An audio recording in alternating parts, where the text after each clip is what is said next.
Oh, gosh. Representative Crago, Yes, ma'am. Representative Larson, Excused. Representative Nyman, Here. Representative Yen, Here. Vice Chair Summers, Here. Chairman Steinmetz. Here. Senator Guru. Here. All right, you're on the record. You have a quorum. All right, thank you. So first agenda item we have today is to review 2024 Senate File 122 disposition of water rights amendments.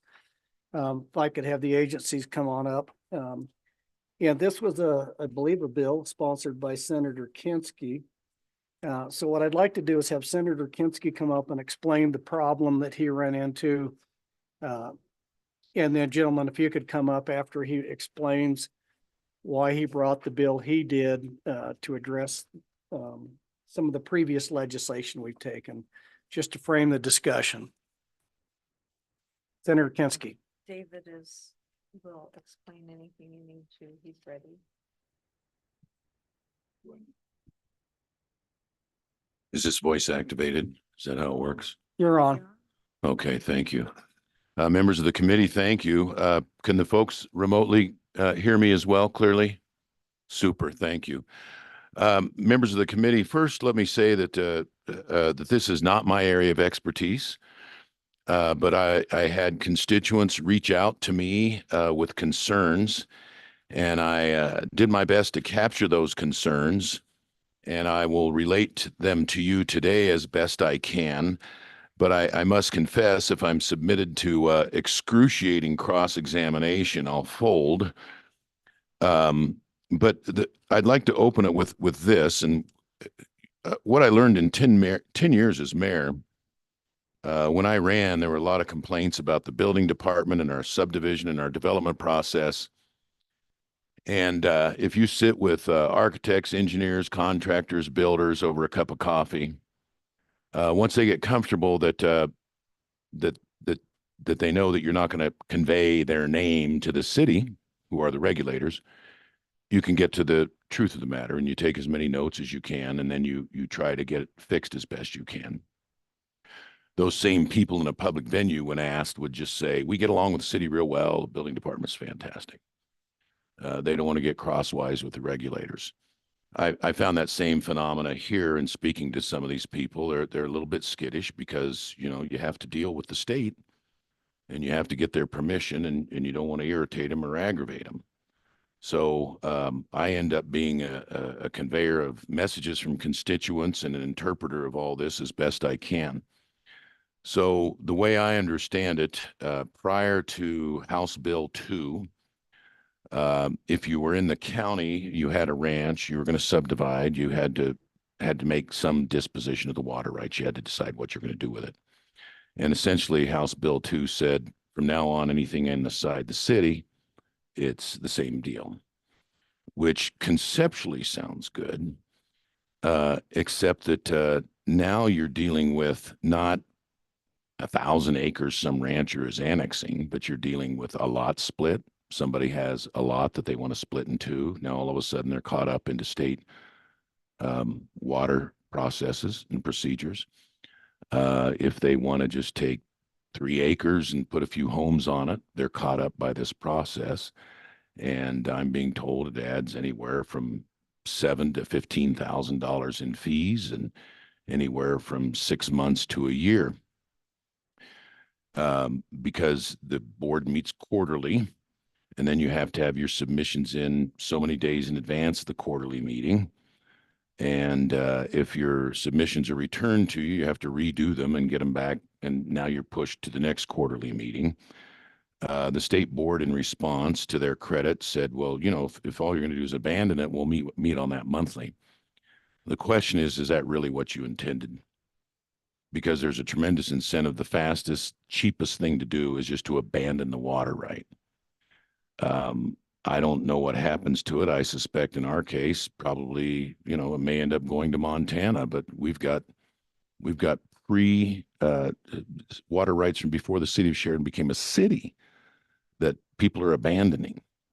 And I don't know whether they just go in limbo and eventually the state does something with them, or how that process works. But it seems to me that your intention was not necessarily that they'd be abandoned, but you have some process that they can be put to use in some way, banked, uh, conveyed to the city, to their point of conveyance and something. But the burden for doing all that is now put on people who are doing development. So somebody comes into Sheridan and they want to develop some homes in addition to the year to year and a half it takes to get through the plat through the city. Now you're looking at another year, possibly, or two for the water processes. So I think this, there's a petition that I forwarded to you, this Daniel Hart Trust, I think is really a good illustration of the problem, which is this is a water right from 1881. And it extends to 400 acres inside the city of Sheridan for the irrigation of 290 acres. It's not specified which 290 of the 400 extends to, and that now covers 1,100 homes. It's the Reed Ditch, which there are small pieces of it still in place.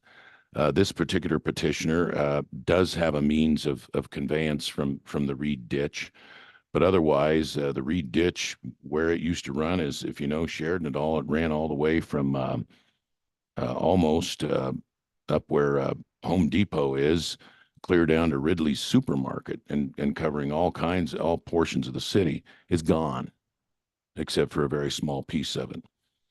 So this fellow, he has a few acres. And he had to send out registered letters to 1,100 people at $7.95 a pop, something like that, asking them to consent to him. I think he's got to move his point of diversion or something like that. And what happens if they don't all come back? Well, he's got proof that they sent the letter to them, and then you go through the processes of the State Board of Control.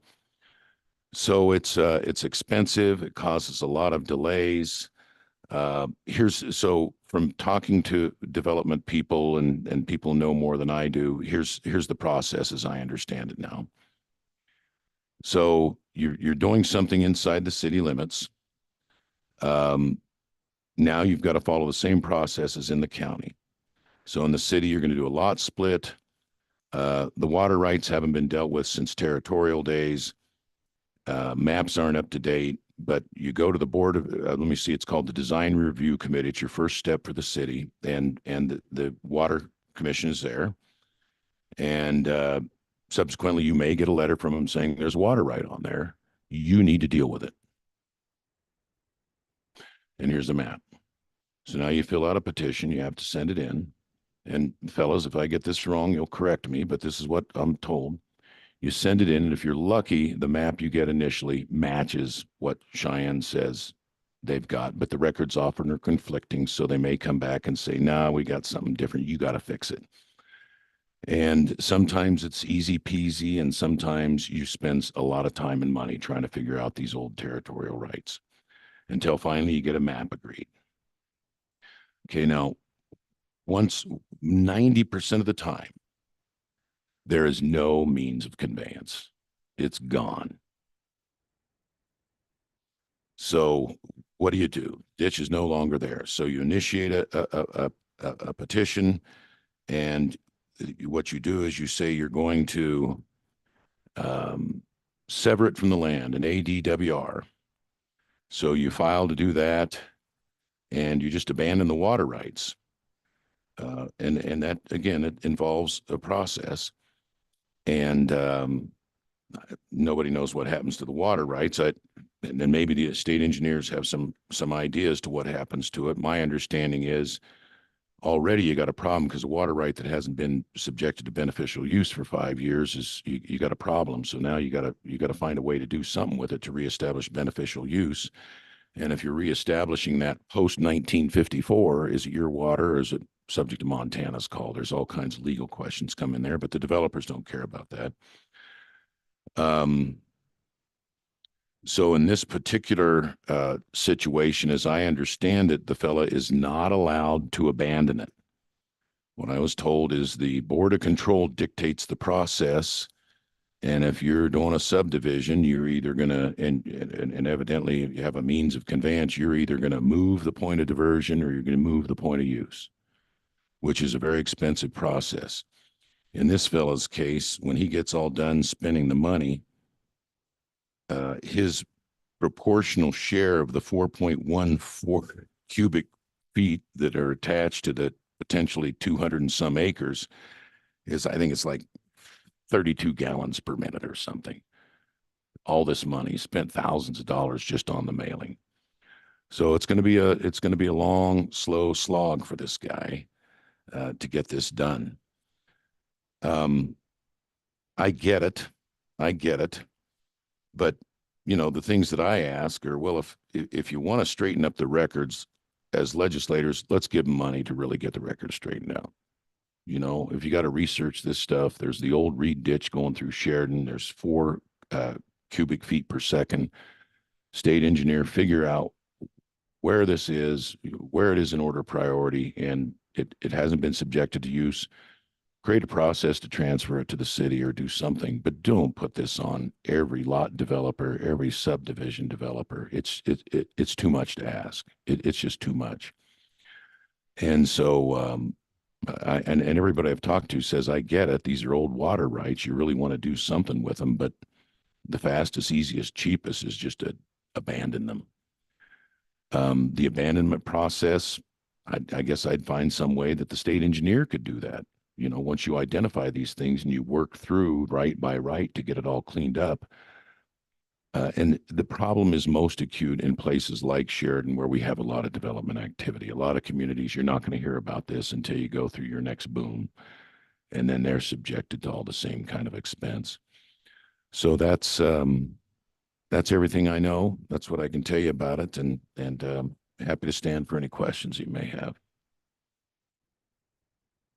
Committee, any questions? Any questions online? So no questions online. So David, what I'd kind of like to do is maybe just, and Senator Kinski, if you want to weigh in here, just walk through the bill and what you attempted to do and what the bill. So what we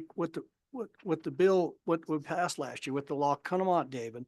So, and walk through there and say, this is what the current law is. And then with the changes that were proposed in 122, what the effect of those were. And so gentlemen, a state engineer's office, what I'd like to do is once David goes through there and there's some questions that's come up there, and then help walk us through the discrepancy between what we currently have in law, what was attempted to do, and then hopefully provide some clarity and maybe some recommendations on how to resolve this issue. And Senator Hicks, and I defer to this guy's, he's magical. But what I said is I need a complete repeal. And I thought that would be one line. House Bill 2 from 2022 is herewith repealed, but it's not that easy. But I was assured, because when I looked at it, it was intimidating to me, but I was assured net, when you're all done, it restores the law the way it was. It doesn't change anything other than put the law back where it was. And with that, I'll defer to Mr. Hopkinson. Thank you, Mr. Chairman. David Hopkinson with the Legislative Service Office. And short answer, Senator Kinski does have the right of it. What Senate File 122, 2024, Senate File 122 does is it effectively repeals House Bill 2, 2022, House Bill 2. And so all the changes that you're seeing in there are just putting the law back to how it was prior to House Bill 2, 2020 or 2022 House Bill 2. And so just kind of a brief overview of what those changes were. In some ways, it's actually easier to look at House Bill 2 from 2022 than it is Senate File 122, because the primary, and based on the presentation from Senator Kinski, the primary concern is what's repealed on page 9, where you're looking at Wyoming statute 15.1.415E. And that's where it went in and put these requirements and made these requirements of cities and towns. And so I just kind of briefly walk through what's in 15.1.415E, and that provides. Tell us which bill you're on. Okay, so Me too. in 122 on page 9, section 2, it's got the repealer for 15.1.415E. And so I'm just gonna, it's not in the bill itself, but I'm gonna walk through what is in that section.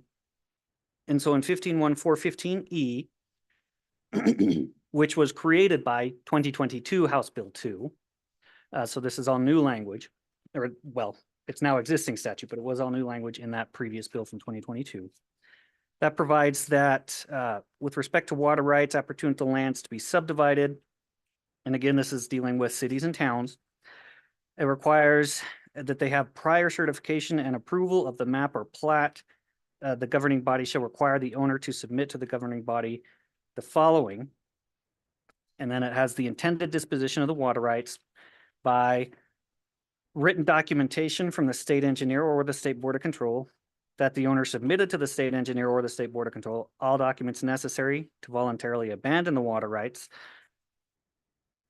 Provides that they require written documentation from the state board of control that the owner submitted to the state board of control all documents necessary to change the use or place of use to provide for beneficial use of the water rights outside the subdivision, which may include a transfer to the city or town, etc.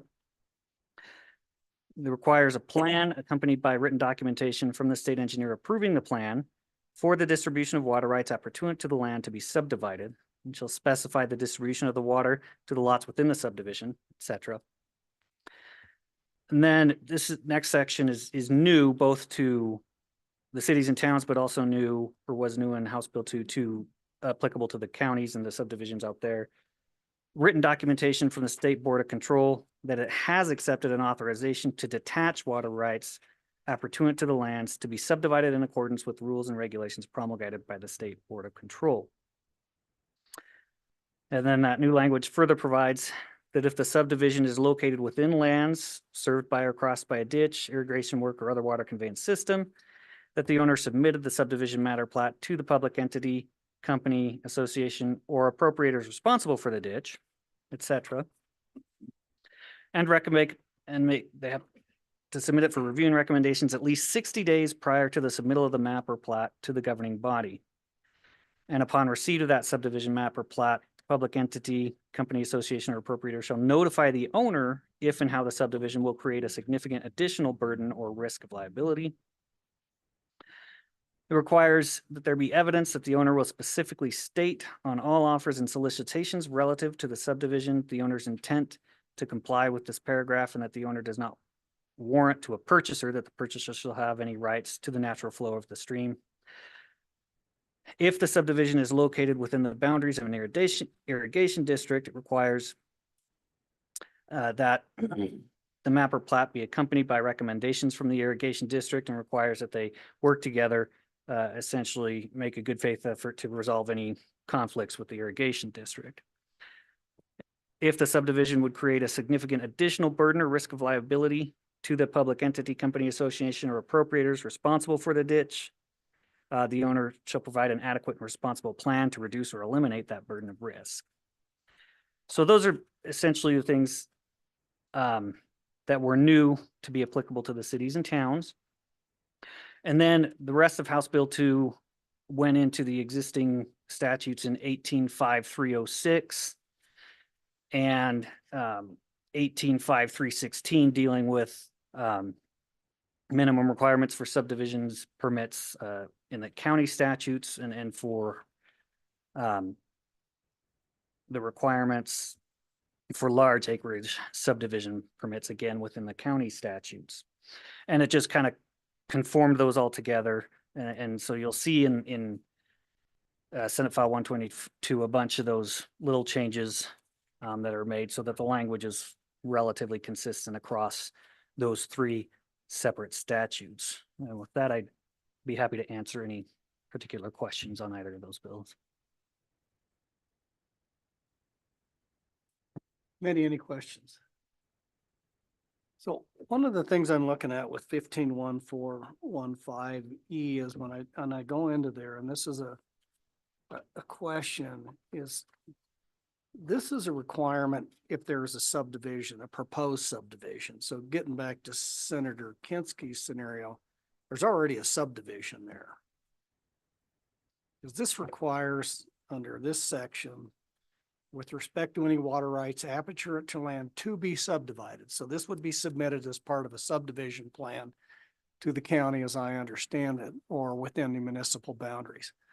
What happens when it's already been subdivided? Is that then captured by this? Because this is not being proposed to be subdivided. It's already been subdivided. So are we recapturing that or not? And I'm just trying to figure out how that might work. Onto something, because I think this anticipates a subdivision plan. Mhm.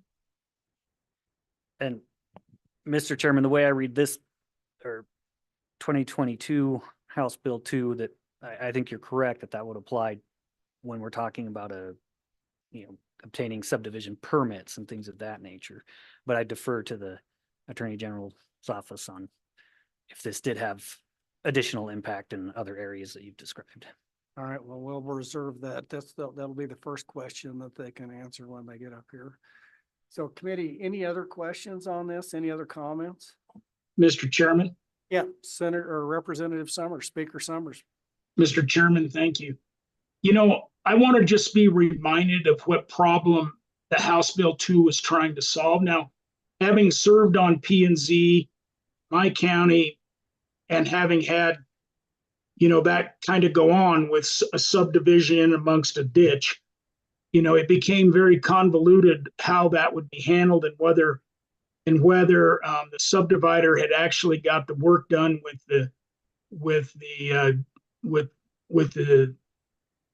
basically the border control. In other words, how would the subdivision work within the rights of the water rights, and so how would that be distributed? So I assume the problem we were trying to solve, but I want to hear, is that subdividers were not getting this work done on ensuring that the water rights were adequately adjudicated in the right place. And so that was an attempt to clean that up. And then when we did try to clean that up, then it appears we created more processes than subdividers want to have. So I want to figure out what we were trying to solve and then what problem did we create?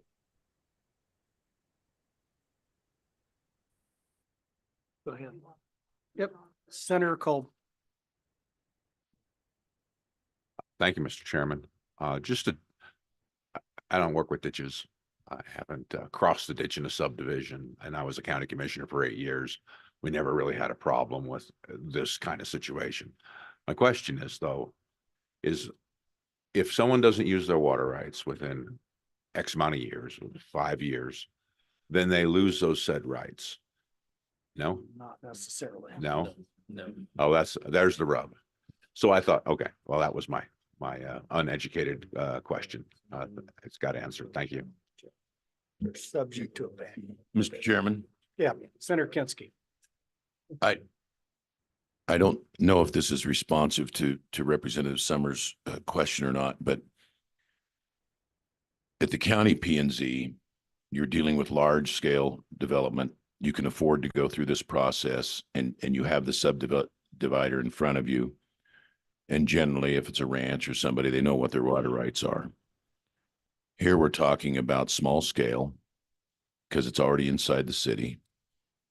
In this case, I mean, the subdivider is probably Buffalo Bill. I mean, these people are dead, long gone.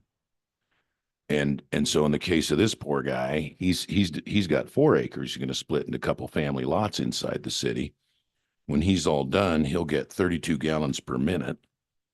There will still be outstanding 4.14 CFS less 32 gallons per minute that's hanging out there. He's one of 1,100 homeowners. There will now be 1,099 homeowners with these unresolved water rights out there. And I don't know what the answer is. I do know that one developer said, well, it used to be that they would come to design review and send you a letter saying, hey, there's water rights there, sign this and just voluntarily abandon it. And, maybe people would, maybe they wouldn't.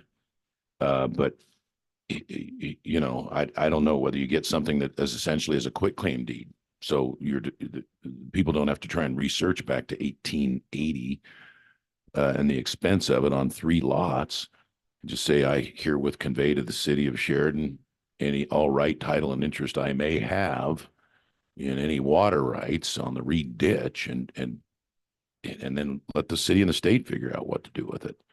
But the problem is that the complexity and the expense of all this is being put onto projects that they're just not large scale enough to handle this kind of expense. Go ahead. Senator Steinmetz. All right. Thank you, Mr. Chairman. The way I remember this, the way I recollect this, is we were trying to deal with subdivisions, not subdividing one little lot into 2 lots. We were trying to, because irrigation districts were, and the state engineer can correct me if I'm wrong, because I think he was around too. But the way I understood what we were doing was we didn't want to have we wanted to prevent these situations on the front end. So if we were coming in to subdivide irrigated ground, we wanted to be able to address that from the front end rather than have all these water rights underneath of, town lots and things like that. So I think we were trying to address it on the front end. It was never my intention to scoop up, something that was already a subdivision that, then we were just dividing lots. So I don't know if there's a way to clean that up, but that's what I thought we were doing, was trying to deal with new subdivisions in a way that irrigation districts could handle it, and we as the state could handle it. So I don't know, is that what you remember, Mr.? Well, part of the Acting discussion Chairman? was also too, is the biggest concern is, and I think Senator Kinski alluded to it, is what we didn't want to do is set up a situation where you have territorial or pre-compact water rights just routinely being vacated and waived. They're gone. And what we were trying to do is say, look, if these exist out there, there is a process that we can move these water rights around rather than just abandonment, which again, Senator Kinski's, that's just the easy thing to do, just abandon the water right. And so part of it was to try to protect Wyoming's entitlement, particularly in those river basins. And in light of the rapid subdivision that we're seeing in a lot of places, and they tend to be fairly early water rights, and a lot of them are pre-compact water rights, regardless of the river basin you're in. So part of the attempt is with the rate of a subdivision that was going on and is going on in the state of Wyoming, is to protect particularly those early water rights and have a process that we're aware of those and that we can move those and petition those, and particularly within irrigation districts, really wanted a tool where they could move those water rights within that district to another piece of ground within the district. And so they did not want them abandoned. And that's what we were trying to address, was so we don't end up abandoning over the next couple of decades, literally thousands of acre feet of pre-compact early water rights within the state of Wyoming. Once you do that, you can't get that priority date back. It's gone.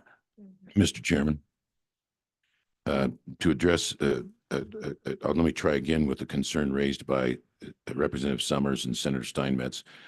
You have not swept into your net already existing subdivisions. Those water rights are hanging out there unresolved for decades, maybe another 100 years.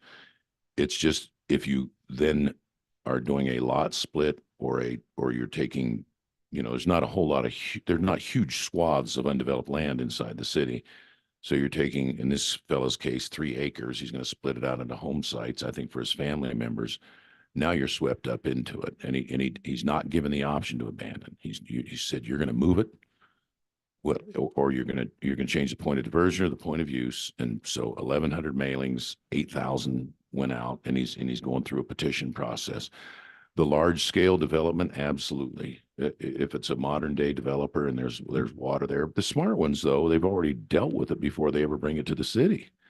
They've already severed it from the land. They don't want to give that water up. They keep it up on the mountain, or they transfer it somewhere else, or they sell it. The smart developers. So this is just a different kettle of fish. in terms of what's being swept up into the net. I hope that helps. And the real rub of it is, what do you do about all the stuff that other 1,100? I mean, there's 4 cubic CFS out there. Really, that's what you're after. That'll never be brought to the table because there's already existing homes on it. You know, how can you sweep that back into the city's point of diversion? That's a good chunk of water. All right. Thank you. So committee, any questions for Senator Kinski or David? So- Senator Larson. Mr. Chairman, thank you. I guess I was one of the big proponents to trying to deal with this and, you know, maybe we have some tweaks we need to do, but I sure hope we don't try to get rid of what we did. There's so many towns that are having issues. Powell's having them, Cody's having them. And a lot of it was like in Powell, it's a big irrigation district. Obviously, there's some water rights sitting in Powell that they haven't been used for 50 years or more. And so we need to find a way to try to make it so it can be accomplished to get those moved if possible. But I would suggest we maybe get the state engineer and the Board of Control up here and we can pepper them with some questions and maybe they have some ideas. And Senator Hicks, just to join in the mea culpas, the first guy that called me, he says, what kind of dumb son of a gun would vote for a bill like this? And I said, me. So I've apologized to people profusely that this is not what I intended in voting for the bill. Thank you, members. Madam Chairman? So that'll teach you to trust the Select Water Committee, Senator Kinski. So, and I just want to reiterate, a question, Senator Kinski. So it's not necessarily what we're trying to accomplish here. It's the vehicle, it's the problem. I believe so. And who's bearing the cost? Except I'm going to be gone, but I'd gladly support, giving the state engineer money to clean it up. This reminds me, the cemetery records were just a mess. And I said, it's our responsibility to clean it up. We spent the money to try and get it sorted out as to where all the bodies were buried. It's just something we did. I think it's a burden on the state to sort through these water rights, get the maps right, and decide what you're going to do with these old water rights that are underneath these towns. Thank you. All right, thank you. Question online, Representative Yin. Chairman Hicks, thank you. So a question for Mr. Hopkinson. Do you know if the county version of this language is restrictive to specific acreage subdivisions? Because maybe that could just be the easy answer where these little lots, we don't want to overburden people who are just subdividing their own lots, like their little family lots, versus these large acreage subdivisions that could be annexed into a city or town.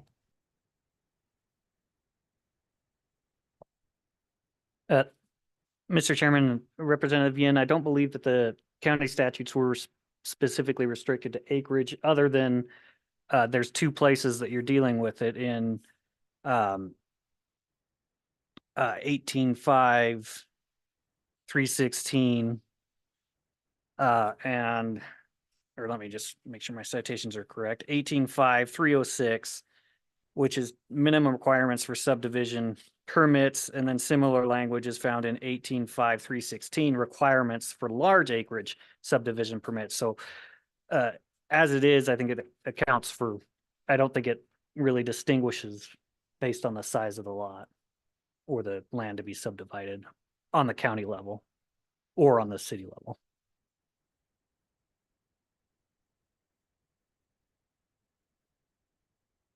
That answer your question, Representative Yin? Mr. Chairman, yes, it does. I mean, maybe we should just have a threshold for both, even if there isn't one right now for the county. If it is becoming very burdensome for these small lots, I don't see why we would continue to burden it for the 1 acre of water rights, when someone's trying to just sell some land to their child or brother. So something we can have a discussion with, when we get to maybe working the bill or ask some additional questions. So with that committee, Mr. Chairman, also, I'd just say once more, that's one option, but to me, as a former mayor, I had no idea how much water rights are sitting under the city of Sheridan that date back to 1880, 1881. As mayor, I would have loved to have had a way that we could document those and move and somehow take advantage of them and put them to use for the city. well, and I guess versus again, even if it's a half an acre here and a half an acre here and a half an acre here, I'd much more be interested if they're within the municipal boundaries, is try to look at a mechanism where they could convey those back to the municipality or some mechanism like that versus just again, because 1 acre is a lot of water for a minute, acre foot is a lot of water taps in a city. And so it could be a substantial amount of water. Now, they deal with gallons, we're talking acre feet. And so anyway, but it's worth having a discussion. So with that committee, I'm gonna go ahead and have state engineers. Thank you, committee members. I appreciate your time. Yep. And I hope all hell doesn't break loose if I leave, but I've been on the road for several days now. I'm going to get back home. Unless you want me to stick around, I can do that. Well, if hell does break loose, you can have that discussion with the patrolman as you're having on the side of the road, Senator Kensky. Thank you, Senator Kinsey. And thank you for the heads up, Senator Steinmetz. I appreciate it. So if you guys could come on up, Brandon and Chris, whoever else you want to accompany. So gentlemen, you guys have heard the discussion. You've had some of the questions, so I'll start with you, Mr. State Engineer, and then you can have your accomplices bail in whenever, phone a friend or just pass the buck. Thank you, Mr. Chairman. I'll probably do a little bit of both. My name is Brandon Gebhardt. I'm the Wyoming State Engineer. David Schroeder, I'm the Superintendent of Water Division 2 and also a member of the Board of Control. Chris Brown, I supervise the water section of the Attorney General's office. So thank you, Mr. Chairman. And there was a lot of discussion, so I'll try to recap some of the conversations that I was involved in when it was this committee that originally brought House Bill 2. And yes, I think the conversation about what we were trying to solve at the time, whether we were going to try to go back and try to capture all of the orphaned water rights that existed at that time, or are we going to, from a point in time, try to address it into the future? And there was a lot of discussion that I remember, and it was a big problem to try to go back and try to capture everything that had already been orphaned. So it was a conscious decision to move forward from this point on with the idea that over time it's going to get better and these problems will become less and less and less. So that is one thing that I had heard. A couple other things I just wanted to point out or remind everybody. And it plays into some of the process that we have heard that are cumbersome. Part of that is the cost and the time for public notification. My reminder, though, is that these are personal property rights that we're dealing with, not just the folks who are doing the development, who own the piece of land, but also the impacts to unintended impacts to the potential people who have water rights within a blanket or in that same area. So we're very cognizant of that. And I will say that we've been trying to be very sensitive to the concerns we've heard. Through the Board of Control, we've taken a couple of things, and I think Dave will talk to some of the things that we have tried to do to reduce the burden that we're hearing and address the concerns. I think we also have some suggestions on maybe some things that we've identified that we can take to help continue to reduce some of that burden. But at this time, I would kind of turn it over to Dave. Dave is from the Board of Control perspective. Mr. Chairman, can I ask the state engineer a quick question? Go ahead, Speaker Summers. Mr. Chairman, thank you. And Brandon, thank you. Just, and I know you're not supposed to, I guess, weigh in on policy, but the basic policy that existed in 2, do you felt like it solved a real problem that needed to be solved? And so that's, because we can simply repeal it. That's what this other bill does. But was there a real problem there that you felt this bill was trying to address, this House Bill 2, that we should really, and I think there is, but I want to hear, because I want to hear that from you. Was this a real problem we needed to deal with? Mr. Chairman and Speaker Summers, thank you for that question. Trying not to lobby a position or anything like that, but from a water resources perspective, when we're dealing with these interstate compacts where pre-compact rights mean a lot, I think that from a state perspective, it's a valuable resource. And I think it was Chairman Hicks that said it's something you can't get back once it's gone. And he's absolutely right. And that was a lot of the intent behind the original effort, was to preserve what I believe is a valuable resource, not necessarily to me, but to the state, and being able to continue to maintain those pre-compact water rights that we would never get back. I hope that answers your question, Speaker. So, and I want to weigh in on just a little bit of that, because one of the things we heard in a lot of the testimony was particularly from irrigation districts, and where they had a lot of subdivision or even expansion of farmsteads. And a lot of the land was being tied up, that water was no longer being used, and under our laws is ripe for abandonment. And what they wanted to do was be able to aggregate some of that and reallocate that out as particularly as cropping and climate conditions changes, higher demand. They felt that there was a real opportunity that they would rather see these water rights reallocated, particularly within those district boundaries. We looked at some language that specifically allow irrigation districts, but it's a potentially broader problem than just irrigation districts. And that's why we kind of ended up, but I know we had quite a bit of testimony that we needed to start looking on how we're going to handle this. So I hope that helps on the policy side. Go back to you, Mr. Gephardt. Mr. Chairman, I may turn it over to Dave to talk in more detail on, I think, some of the issues that we have heard and some of the things that we are dealing with from developers as well as cities, and also I'll let Dave talk about some of the efforts that the board has taken and will take. I just one more point I wanted to, before I pass the mic, is we have also been dealing with the Harvard Group, who is hired by the Wyoming Business Council and the governor's office. And they brought this to our attention as well. So we've been talking to them, and at some point I'd be curious to see if they have any recommendations as well as this, but just know we are sensitive to the concerns that we've heard. We're trying to address those in some of our processes.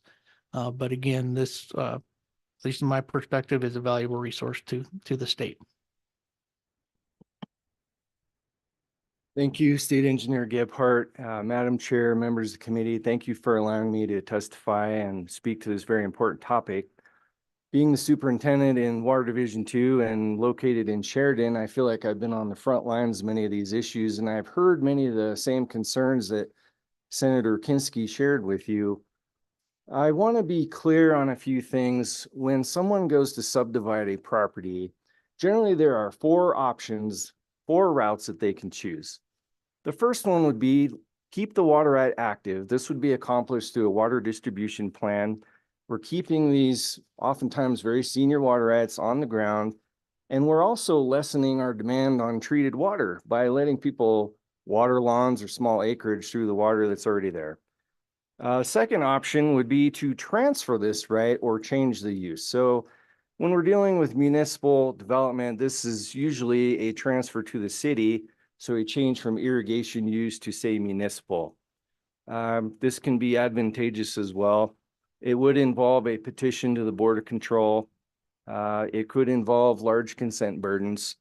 Your third option would be to detach the water. This would be through the ADWR instrument, an authorization for detachment of water rights. This is a tool the Board of Control implemented, 15 or 20 years ago, which was essentially codified by House Bill 2. So this is an instrument which will allow the water rights to be detached, allow the development to move forward, and give that grantee of the ADWR up to 5 years to then find a permanent home for that water right. If no such home is found, it will be abandoned by the Board of Control. Lastly is just a straight voluntary abandonment. If you don't want anything to do with water right, if it's defunct, orphaned, you do have that right. One thing I'd like to clarify, and a problem we see often in Sheridan, is this idea of blanket territorial water rights. These are undefined on the ground. I am very familiar with the petition that was referenced by Senator Kinski. It is involving the Reed Ditch. This is a very senior 1881 water right. It still diverts, irrigates a few acres. Of record, it 290 acres of irrigation and an undefined blanket of 483 acres. So this developer, he had these 4 options available to him. He's trying to do the right thing. He wants to keep this water right. He wants to distribute it on the property. Well, in order to do so, he must then define that water right. So he docketed a petition to the Board of Control to claim 5.3 acres of this water right. His property is within the blanket, but because it is undefined, he must do a petition. He has to provide ownership and seek consent from every person residing within that undefined blanket. This used to involve certified mailings to each party. We have streamlined this process somewhat where we allow these folks to come in and send regular mailing through our division office, and we will mail them on behalf of that petitioner for their initial consent. Knowing that this individual is not going to get 973 consents returned, generally this would go to a second step of a public hearing to resolve any injury concerns. So he is probably at that step at this point. By rule, this would involve now certified mailing and 1 public notice in the local newspaper. Some of you may recall in 2021, a provision was allowed in the change in point of diversion statute, lessening this burden where we had large consent burdens for water rights changes. For a change in point of diversion, if it needs to be referred to hearing, you have the option to, in lieu of sending out certified mailing, you can send out regular mail and put 2 consecutive notices in the local newspaper.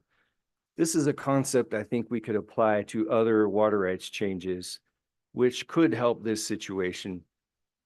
I would also point out that the board, since House Bill 2 became the law, we've seen these problems and we have tried to react through our own internal mechanisms. I believe State Engineer Gebhardt shared some memorandums and policy from our group. One of these being these blanket territorials. If you don't want anything to do with the water right, you can disclaim interest in it. In the past, this would require a similar petition to this Reed Ditch. You would say the water right does not lie here. You would have to seek consent from all these folks. We have allowed these petitions now. They can even use their subdivision plat map. They can docket a very simple petition saying, I disclaim interest in this water right. So in the Reed Ditch example, that gentleman had the option, if he didn't want anything to do with that water right, say there is not 5.3 acres of irrigation here. So the appropriation going forward would remain 290 acres, but it would be in 433 acres, not 438. He had that option, but bless him, he wants to keep an 1881 water right. And so that's the problem as I see it. If these water rights are defunct, orphaned, There are easier tools to deal with them, but for those that want to keep them active, I think there is room for improvement here. Can I stop you there and ask you a question? Under that scenario where they do a disclaimer of interest in that water right. So the scenario we're talking about here is it the entire water right? Or can they just do a portion of that water right? In other words, if you got a 5 CFS water right and you want to disclaim an interest, and say, look, I don't have an interest in 4.5 CFS, but I would like to retain 0.5 CFS, and for these lands under this blanket, is that an option? Madam Chair, Senator Hicks, these are private property rights, undefined or not. And so you can only affect a water right on your own property. If you would like to reduce that appropriation on your neighbor's property, you would absolutely need consent. But if you only want to reduce it or disclaim interest on your own property, we would not make you get consent for that. But if you wanted to essentially clean up that water right on you and your neighbors, you would need consent and to go through. Yeah, and that's not the scenario I'm talking about. So if I am a subdivider, there's a blanket water right to that scenario, it's got 5, and rather than go through these other processes. But there is, let's say there's 40 acres, they really do want to keep that water right. Can they do all or partial? And what's the terminology? Disclaiming any interest in that water right. So we're not talking about their neighbors, it's theirs. I think I understand. And the reason I asked that, because it could potentially clear the way for just getting rid of all that stuff there. He can subdivide it. There's no longer any water right on that 440 acres. He's retained 40 or whatever that is. And so he no longer has to deal with that by disclaiming an interest in it. Is that? Madam Chair, Senator Hicks, that is actually a common scenario we see at the Board of Control where development comes in via petition and they want to define a certain portion and not define or disclaim another. And so if you say own 40 acres within this giant blanket, but you're going to have a proposed ingress, egress to your subdivision, so you're not going to claim that portion. So you may only define, say, 35 acres, and then you just leave those 5 on, you don't have to define them. We would probably, as a board, ask you to remove them from the blanket. So in effect, the land description would go down by 40 acres, but you would only define 35.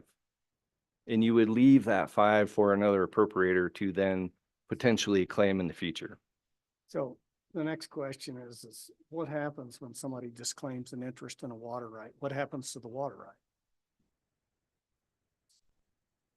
Is that the same? as Madam an Chair, abandonment? Senator Hicks, essentially nothing happens to the wet amount of acres. You're just reducing the description of that undefined area. Okay. So the water So- rights still exist. They still have to be tied to a piece of ground then, right? Or not? I'm trying to understand the nature of disclaiming a water right associated that's attached to a piece of land, even if it's a blanket water right. This is something that I've never dealt with, so I'm trying to navigate and understand what happens if I come in and disclaim that I have no interest in this. Let me take a crack at that. Madam Chair, Senator Hicks, in what Superintendent Schroeder said is absolutely right. I think what you're getting at is what if this individual doesn't want to retain any of the water, just disclaiming the interest? I think the answer is it does not affect the water right whatsoever, except to remove that portion from the blanket. That's all it does, is say that piece of ground is not a piece that's irrigated under the blanket, doesn't affect the water right in any other way, right? So the rest of that water right's tied to that land under a blanket, and you could only use that under a blanket water right? Or I mean, under a, what I want to say. Yeah, a blanket piece of ground, the old territorial stuff where I'm going to irrigate, 400 acres out of this 640, and it just defines the whole 640 under those old territorials. Madam Chair, Senator Hicks, we have, and I'm speaking more in my wheelhouse of Division 2, We have thousands of acres currently being irrigated under these undefined territorials. But when you go to affect these either through a development or a change to the water right, say you want to change your point of diversion from the ditch, you may be having conveyance issues, you want to go to a pump. At that point, you must define those water rights and take them out of that portion of the blanket. And so if there's, say, 300 acres of water right and you're defining 200 of them, you would leave 100 for the rest of the folks in that blanket. All right, we're getting down a rabbit hole here and kind of like looking in those rabbit holes, but that's not the topic here. So, back to the issue at hand. So the remedies for this, you've explained a number of alternatives available to a specific instance. And so trying to address these continuations of trying to streamline this through the Board of Control. Yeah, you've given us a specific instance, but there's other, I mean, we could run through all kinds of hypotheticals out there. I'm just curious as to how do we address this in more of an omnibus fashion? Or is there, in your opinion? Madam Chair, Senator Hicks, another instrument we've implemented, and Senator Kinski alluded to the quarterly board meetings, and any development up to until recently was beholden to this waiting every 3 months for a meeting. When so many of these developments end up with ADWR instruments, which were tied to that same meeting schedule, seeing the need to work with development and pick up the pace, the board has implemented monthly ADWR meetings. And so we are now hearing these every month, and I think there's already been a positive benefit. I have, and my fellow colleagues have some other ideas on notice requirements.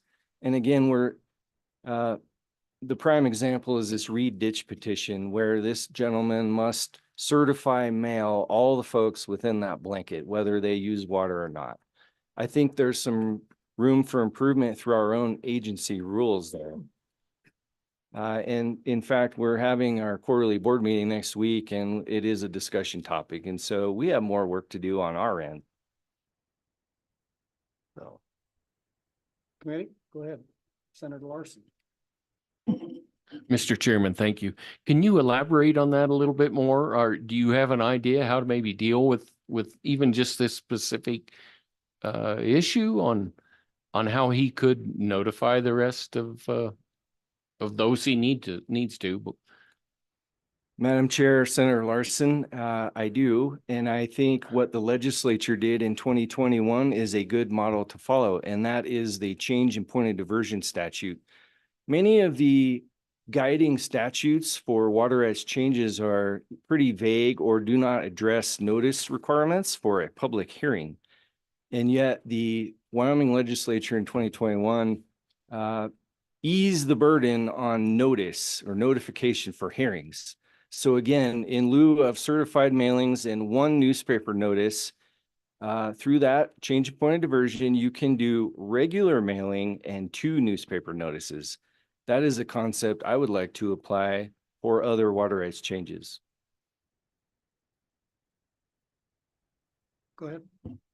Mr. Chairman, thank you. So in your next board meeting, that's going to be a topic that you guys are going to bring forward, I guess? Madam Chair, Senator Larson, I can't speak for my other board members, but it is a discussion topic that is on our agenda, and that is an idea that I have.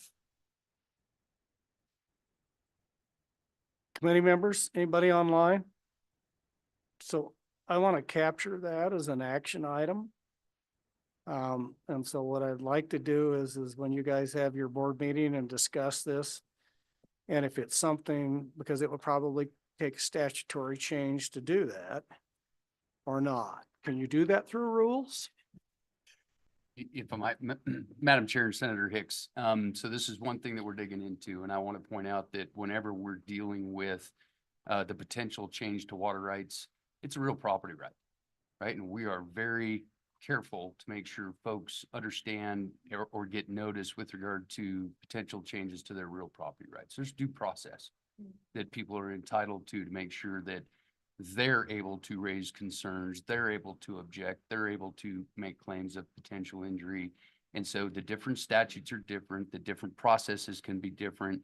And so I think what Superintendent Schroeder's trying to leverage is that the one particular statute that we have that deals with the ability to address these blanket water rights doesn't contain with it a requirement of certified mail, does not. So within the statute, that requirement doesn't exist. What does exist, because these deal with real property rights and you have the potential to affect somebody's real property right, the Border Control rules put that into a contested case category. So in the context of if you don't get all the consents, you've got to move it into an administrative contested case posture. And under the Board of Control rules, they currently require certified mailings, which makes sense in some of the other types of Border Control proceedings. But for these specific type of proceedings, they may not. And so we may be able to do a rule change to carve out something which would allow for a different type of notice for these specific type of things. That's something that the board needs to work through. We're going to work through from a legal standpoint. The board's attorney will advise them. I do not represent the Board of Control, but that's just taking us through the process. The statute under which these come does not require certified mailing. The rules do. So we may be able to change the rules for this specific circumstance. Yeah, so what I would do, and I wasn't suggesting in any way or fashion that we Yeah. try to take people's property Right. back. The action item was to get back to us after you've had these discussions internally with the Board of Control. Look at this and then at least advise us and notify us as the Select Water Committee that you are pursuing a change in rules or you're not pursuing a change in rules and a rationale. And in other words, keep us appraised of what the discussions are with the Board of Control on this issue. And if there's anything that we need to do on our side of the ledger to facilitate what you guys think is to expedite and make some of these processes a little more simple to protect both those water rights holders and then facilitate the ability to move orphan water rights in this process. Like to see you guys back at our next meeting, I guess is the point with staff that we capture that. That's an action item that have you guys back and report to us on this issue. Go ahead. Well, and adding to that, I would just like to add that if you find something that we do need to do statutorily, that this isn't working how we had all intended it to, then, we'd like to know that too, if you need any statutory changes, or if you feel like it's adequate in your rulemaking. Madam Chair, I was involved on the sidelines with House Bill 2. And my understanding, it was to prevent the continuation of the orphaning of water rights. We seem to have swallowed up a lot of, minor lot splits and minor development that are now dealing with these orphan water rights. There is a mechanism in Title 18 allowing an exemption for 5 lot or less subdivisions. And when those statutes in Title 18 were beefed up under House Bill 2 and essentially copied and pasted into Title 15 dealing with municipalities, whatever reason that exemption did not make it. And so that may be something to consider as well. It's right at the front of 18-5-306, Section A. Okay, David, did you get that? All right, thank you very much. Appreciate it. Madam Chair, you're welcome.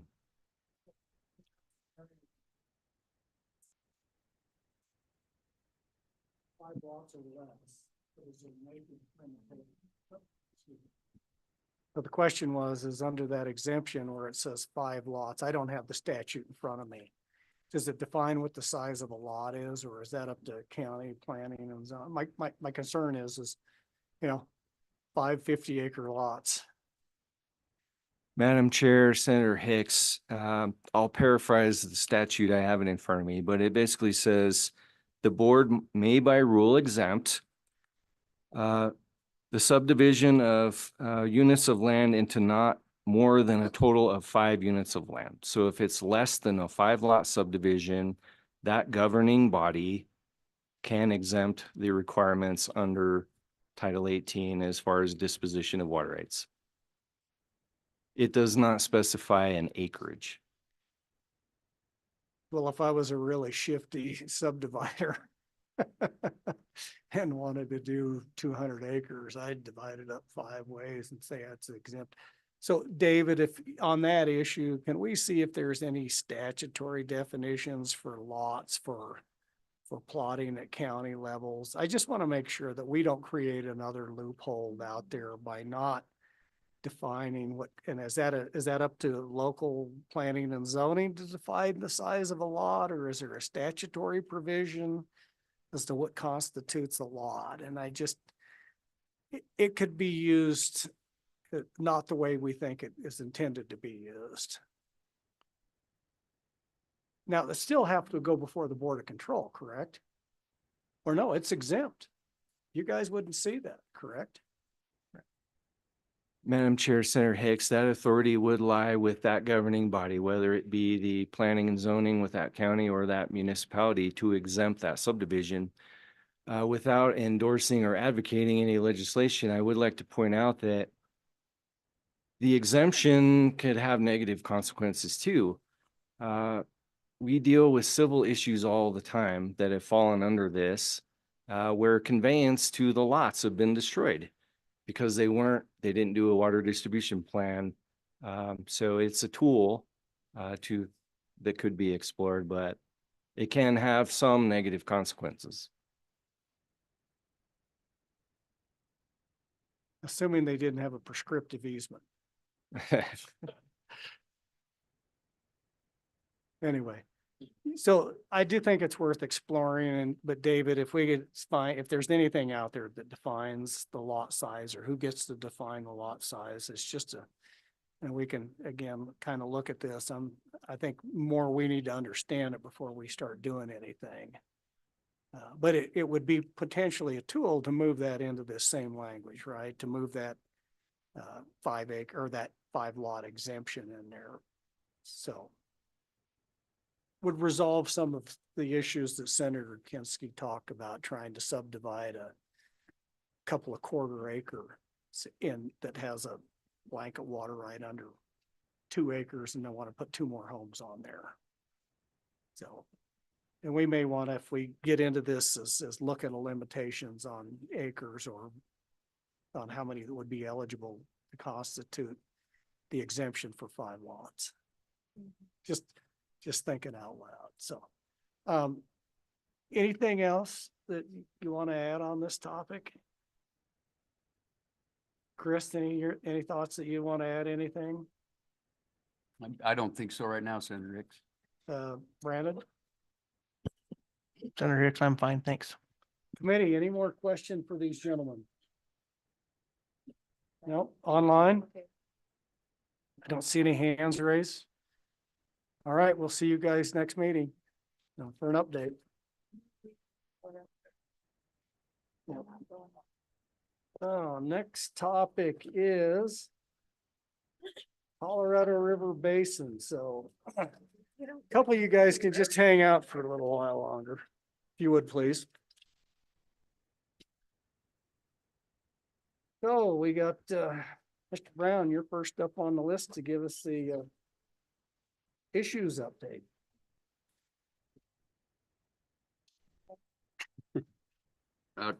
Madam Chair and Senator Hicks, again, Chris Brown with the Wyoming Attorney General's Office. And we do have a presentation that has a sampling of the issues going on in the Colorado River right now. We picked out things we thought the committee might have some special interest in, but I will defer to State Engineer Gebhardt to kick us off and take us through the presentation. I think it's both online and hopefully have a hard copy as well to follow along with us. All right, go ahead. Thank you. All right, Madam Chair, again, Brandon Gebhardt, the Wyoming State Engineer. So as Chris mentioned, and if it's all right, I think we'll just kind of tag team this. I'll kind of be the play-by-play and let Chris add any color that he thinks is appropriate. But we've selected a select group of the issues to present today. What you'll be hearing today is the Upper Basin System Conservation Pilot Program, SCPP, a summary of 2023 and the 2024 projects, the recovery operations of the drought response operations pertaining to Flaming Gorge, the Upper Colorado River Commission studies. Those would be the UCRC studies, as well as some of the activities that the state engineer's office is engaged in and some of the studies that we're analyzing.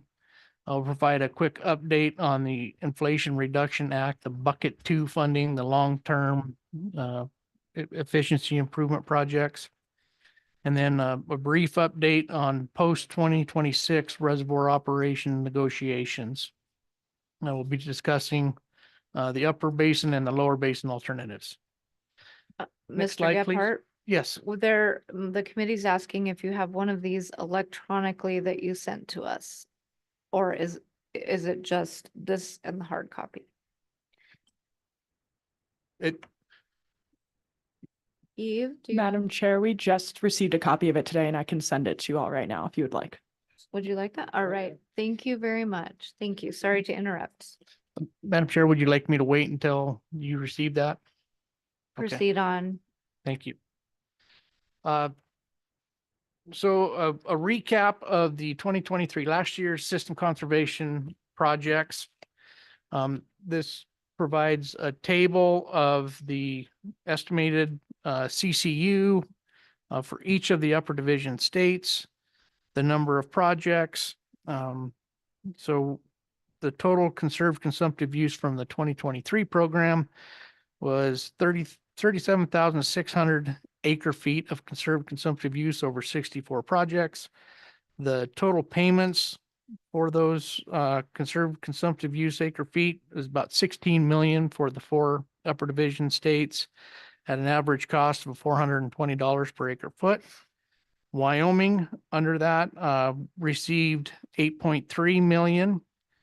The average cost for projects that were only in Wyoming was about 570, and then we had, I believe, one project that spanned the border of Wyoming, Colorado, and that received a little more per acre foot cost, about $560. Following that first round of SCPP projects, go ahead, I'm sorry. Go ahead. Yeah, I'm sorry, Brandon, Mr. Chairman, I'm sorry to interrupt, but just for my own clarification, we're talking about dollars paid to the cooperator per acre for non-use or basically allowing the drying of their land and letting that water go. Is that what we're talking about here? Yeah, Mr. Chairman, Representative Nyman, I might phrase that just slightly differently. These participants were paid to forego a water use in lieu of their funding for that. So they were paid that amount, and then we tried to capture. Not accurate? It is, but Representative Nine has said per acre. It was per acre foot of saved Per water. acre foot. I'm sorry. Yep.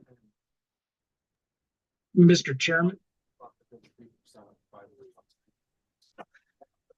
so you're using your speaker down there. So Speaker Summers got a question. Go ahead. Mr. Chairman, thank you. And just Brandon, put this in perspective. 37,600 acre feet of water. And basically the Secretary of Interior wanted savings in the system altogether, all basin states, of how much? It was like 1.5 million or something. So I just think it's important for everybody to understand the relationship of 37,600 to the perceived problem. Mr. Chairman, I'm sorry. Go ahead, Brandon. Mr. Chairman, I think what Speaker Summers may be referring to is the 2022, I think, request from the Commissioner of Reclamation for an additional 2 to 4 million acre feet of reduced water in the basin over a 3-year period. that would span the 2 to 4 million over 3 years, I believe is what he was referring to. Did Is that that- answer your question, Speaker Summers? Yeah, he clarified what I said. I wanted everybody to understand on the committee how few acre feet this really is compared to what the perceived shortage is. Let's just put it that way, and whether this is even a blip in the system. It's a proverbial drop in the bucket. So I've got one question on this, and so where did that 37,600 acre feet end up that was conserved? Mr. Chairman, that was one of the things with the System Conservation Pilot Program that we would not and could not promise is that we would be able to shepherd that and even likely account for it in any particular place. The reason for that, because of this program, that water just remains in the system and it could be picked up by the next downstream head gate. It did not create a mechanism to shepherd the water, so it just left it in the system and available for other appropriators. So I don't know that there was a quantification or maybe even an attempt to quantify any amount of water in any specific location because of those parameters. Mike, go ahead. Senator Larson Oh. has a question. Mr. Senator Chairman, thank you. I'm not sure if I know, where did the dollars come from? That's a question I would have. Is that from the lower Colorado states? Federal tax. Go ahead. Madam Chair and Senator Larson, I haven't, anyway. So we're going to talk a little bit later today about the IRA funding, the bucket 2. This was bucket 1. So the bucket 1 was generally tagged for short-term conservation type projects, which these SCPP 1-year voluntary conservation projects qualified for. And then the bucket 2 is for the longer-term conservation efficiency type projects. Any other questions? Thank you. So the next slide, please. So throughout the 2023 project, we learned some lessons. We incorporated some of those lessons and kind of refined how the 2024 SCPP program would work. Some of the things that were observed, a lot of this was a result of conversations we had from program participants in each of the states. The UCRC went out and did some audits and some meeting with the folks on the ground. We revamped the 2024 program slightly, basically created 3 criteria for the program, said that projects resulting in conserved consumptive use plus a learning opportunity. So the applicants selected one or more of the following: local drought resilience, innovative water conservation, or it informs demand management education. Prices were fixed this time in 2023. There was an option for a firm fixed price, or the applicant could provide their own costs that they felt they could justify and submit it that way. This round, they were fixed. Then the third thing that we learned, that if we're going to use a canal company or a reservoir company as part of the program, we had to have their approval in writing. And so the next slide, please. So as a result, this is what I believe we just recently inked most of these agreements. You can see some of the results of that you'll be seeing in 2024. Estimating a total of about 64,000 acre feet of conserved consumptive use among the 4 upper basin states, over 110 projects. The total cost for those 110 projects is $28.8 million at about $450 per acre foot. Wyoming, our users will receive about $10 million, and that averages about $442 per acre foot. Slightly higher for 6 projects that span that Wyoming-Colorado border, $454 per acre foot. Pause there if there are any questions on SCPP. Sure. Thank you, Mr. Chairman. My question is, we're spending more money for less acre feet. It's 10 million for 2,900 acre feet, and it was 8.3 for 4,200 acre feet. Why is that? That's in the asterisk. I'm trying to figure out what that means. What that asterisk is alluding to. Oh, you're on the slide. On the 2024 SCPP project summary, you've got the asterisk. Madam Chair, the asterisk, there's a footnote to that. And it's just identifying that 6 of Wyoming's 32 projects are on the border of Wyoming and Colorado. And so the per acre cost for those 6 projects was slightly higher than the ones that were solely in Wyoming. Okay. It's just all right. identifying that 6 of those were both in Wyoming and Colorado. Okay, thank you for that. Appreciate it.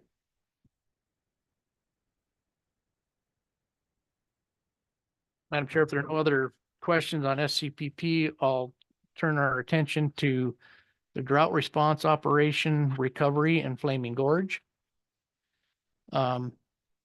So between 2021 and 2022,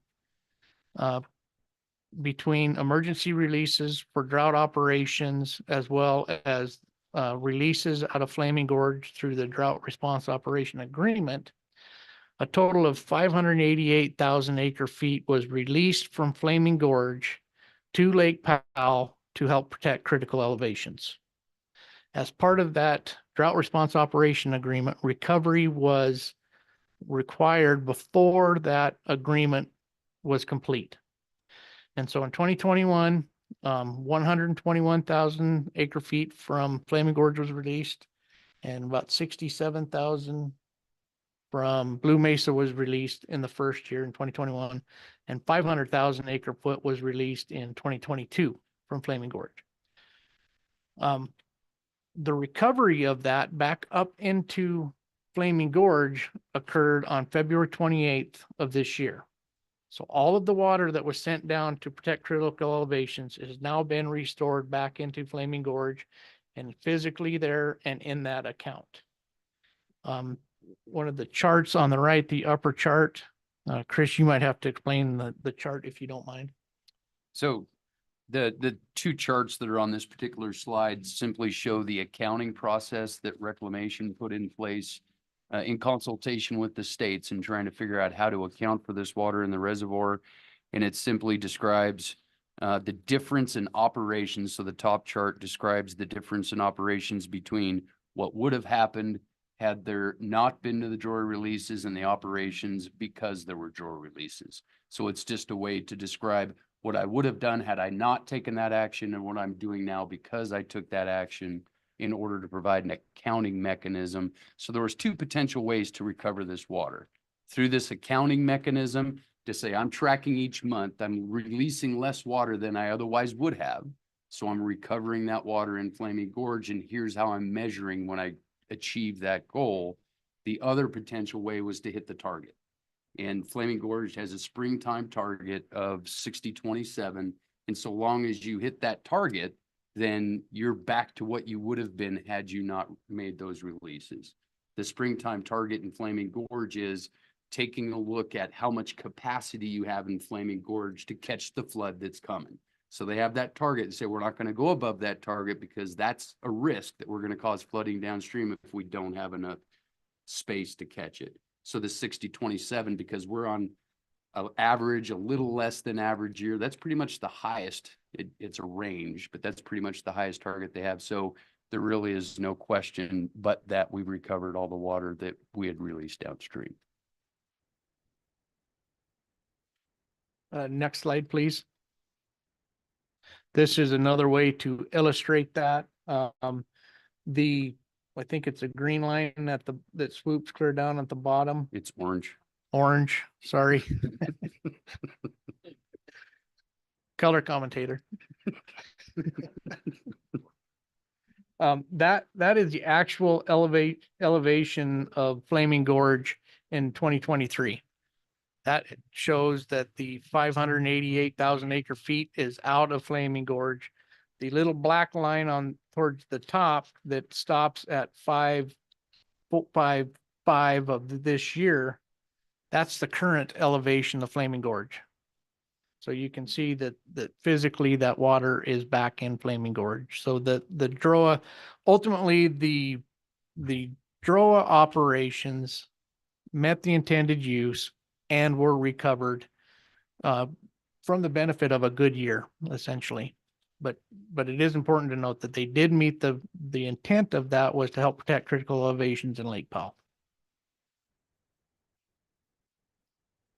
Any questions on DROA? And just as a side note, we had full recovery at Blue Mesa in Colorado as well. We recovered at both places. Mr. Chairman, We'll go to Senator Kolb and then to you to Representative Yen. Thank you, Mr. Chairman. Just a quick question. Do you do any work in informing the public that, you know, that you brought the gorge back up again? Because that's kind of my area down there, and I didn't hear anything about it or see anything about it. You certainly hear about it when it goes down, but I didn't hear anything about it going up again. So I just wondered maybe how you're getting that information out, if you are. And I mean, my opinion is I think we have to do something a little differently to get the information out, because I hadn't heard one person say, golly gee, you did a great job. The water came back. You know, it's always the negative side, never the positive side. So just, I guess, if you could help me out with how you do that, or what we've done in the past to try to tell people what you're doing in these cases of a drawdown than a recovery. Thank you, Mr. Chairman. Senator Kolb, I would probably say that that's something we failed at, notifying the public of all of the actions other than meeting with the advisory committee. We try to pass that information on through them as much as we can, but I hear what you're saying, and we do need to do a better job in informing the public. So I will take note of that. I'll add just one little piece on that. They're the folks that the stakeholders who do have an interest in Flaming Gorge participate in what's called the Flaming Gorge Working Group. So there's quite a few Wyoming interest constituents, the Green River Rock Springs Joint Powers Board, the recreation interest, the marine owners, those kinds of folks. And so they participate in those groups. So they're aware as well through that process. It's still a secret. Sure. So I was part of that group for a while when I was a county commissioner, but I just thought maybe just put information, maybe a news release to Sweetwater, one of the news people that do news reporting in the area. It'd probably go a long way for goodwill. That's my whole reason for bringing it up. Senator Kolb, I appreciate that, and we will effort to make sure we do that. Thank you. Representative Yen. Mr. Chairman, could I ask them about the SCPP again, real quick? So back up, go ahead. So on the SCPP, do you know how many participants use that money to fallow their fields versus use the money towards more efficient practices to reduce the water usage to meet their water usage contract? Or is it a combination of both, or is it more one or the other? I'm curious on how the money is being used. Yeah. So, Mr. Chair, Representative Yen, generally, but it's not exclusively, we had a municipal and an industrial project in 2023. We had a municipal project this year, but by and large, the projects in Wyoming are irrigated agriculture. And those projects, at least for 2024, are either full season or partial season fallowing. And so what the participant promises to do is not irrigate their field. And in that process, an estimate is made of how much water they will save by not irrigating the field, and that's what they're paid for. Now, as I understand it, and I don't think we've taken any sort of poll or figured it out. But my understanding is that many of those users are taking that money to improve their irrigation infrastructure, their on-farm irrigation practices, head gates, delivery systems, things of that nature. But I can't tell you a breakdown of precisely what each of the participants has decided to spend that money. I'm sure many, if not all of those participants use some of that money because they've got to buy a replacement crop, potentially. If they're not growing the crop and they need to have feed for their livestock, then they've got to go purchase that feed. So I'm sure that's where some of that money went. But from things that I've heard anecdotally from some of the participants, that some of that money at least is being used to improve their the infrastructure, the water delivery systems they have on their own farmer ranch. Did that Thank answer you. your question, Representative Yan? It did. Thank you very much. All right, continue, gentlemen. All right, next slide, we'll change topics to some of the studies that are occurring right now. I'll highlight a couple of the Upper Colorado, the UCRC Commission studies. This is using bill funding or IRA funding. This is bill funding. Bill funding. So this bill funding is going through the UCRC to do studies in each of the 4 upper division states. The 2 I'm highlighting here are specific to Wyoming. The bill funding came through the UCRC and the first tranche was a little less than $9 million to the UCRC. The next tranche, which was just announced, is $29 million to the UCRC. And then the third and fourth tranche, however it comes out. So the total that will go through the bill to the UCRC will be $50 million. So this is how some of this money is getting spent. So this would have been the first, I believe the first 8 to 9 million. These were 2 of the studies that were identified in Wyoming. The first one is the Lower Green River Transit Loss Study. This is between Fontenelle and Flaming Gorge. This is trying to get an idea of the transit losses that occur on the Green River. This study is planned for the summer of 2024. The next study that we're just getting kicked off right now is a study in the Little Snake River drainage. This is a free river study. What we're trying to determine is the amount of consumptive use if you don't use your free river conditions when it's available. So we're trying to determine how much consumptive use is associated with free river. So that project is just now getting kicked off. And that's, again, through the UCRC with the bill funding. And I might just add a couple of quick things. These are just a couple of many things that are going on right now, and just specific to Wyoming. A couple of other things were some additional stream gauges that have been installed since beginning in last fall. I think 10 of them. And just in the next few weeks, we'll be installing 4 eddy covariance towers throughout the basin. These will help ground truth some of the remote sensing methods that are used to calculate consumptive use of irrigated agriculture, to try to help prove up or help calibrate the remote sensing, the EE metric that's used to calibrate irrigated agriculture consumptive use. So there's studies going on, and I think, and we've gotten questions, and it says it in this bullet here about if you release water from Flaming Gorge, how much actually gets to Lake Powell? Well, there's a coincidence study that's going on not only between Fontenelle and Flaming Gorge, but from Flaming Gorge to Lake Powell, so that we can get a better idea of what the transit losses are all the way from Fontenelle to Lake Powell. So is that, I'm assuming, Chris, that's a year round, trying to figure out what's the best time of year if we're gonna dump Flaming Gorge. Obviously, we got all the other constraints with fisheries and rafting and recreation, but you know, one of the things we really need to take a look at is if we do these DROA type releases, which time of the year do we have the least conveyance losses?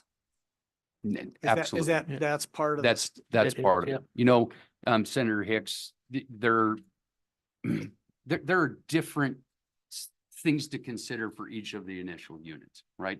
Flaming Gorge by far has the most volume, by far has the most storage, and by far the least amount of use below it.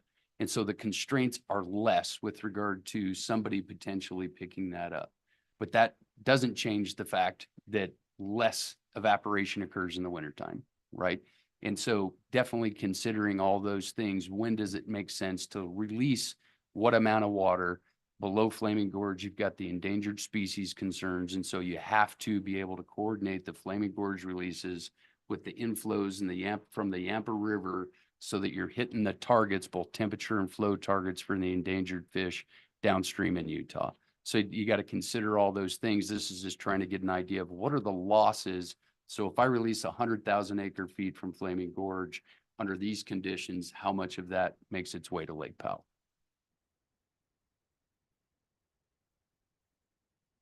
Go ahead, continue. Okay, next slide, please. So as all of this UCRC and bill funding work is going on, State Engineer's Office is also entering into studies and trying to get better information from our own perspective. So some of the things that legislature has approved money for, this is kind of an update on where some of that money is being spent and some of the things we're trying to accomplish. The first one, continuing to work on the Green River model. It'll have two components. One would be to predict the flows that cross our state line. This component would be, and I see a head nod, so let me dive in a little deeper. So the Bureau of Reclamation has a elaborate model for the Colorado River, but in each of the states, it lacks granularity. It's very coarse. In fact, Wyoming, I think, has 2 nodes in that model. So we are taking this and really creating more granularity into a model for multiple purposes. And so one of them is to predict the flows that can cross the state line, and also tie into that larger Bureau of Reclamation model.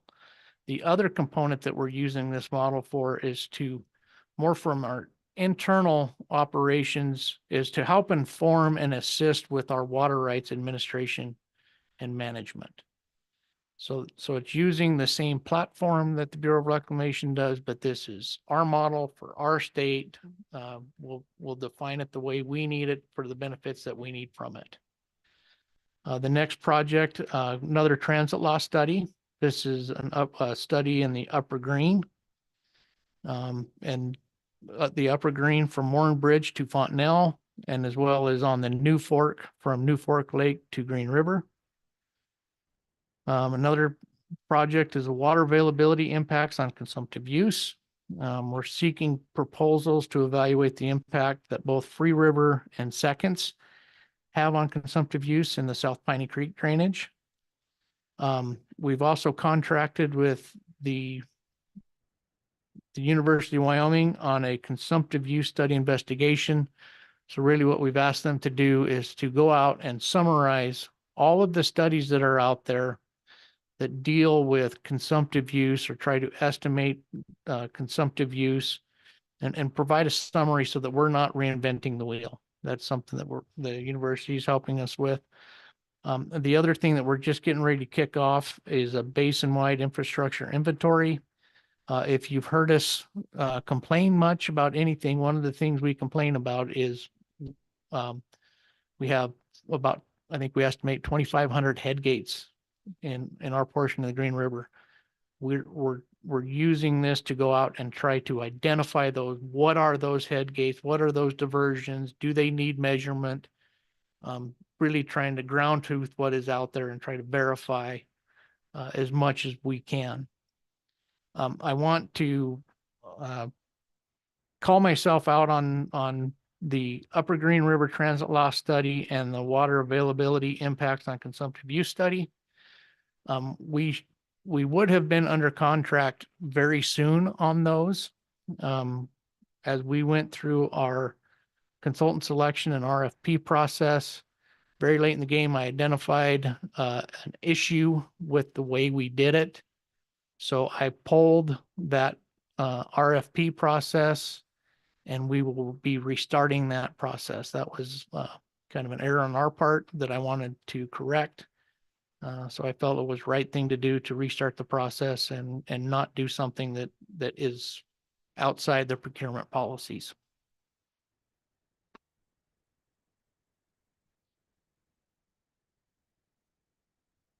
Next slide, please. So Chris mentioned that the SCPP was the bucket one funding of the Inflation Reduction Act. Bucket two funding update. The bucket two is projected to fund about $400 million to Upper Basin for long-term water conservation and efficiency projects. These are longer term, not single year like the SCPP.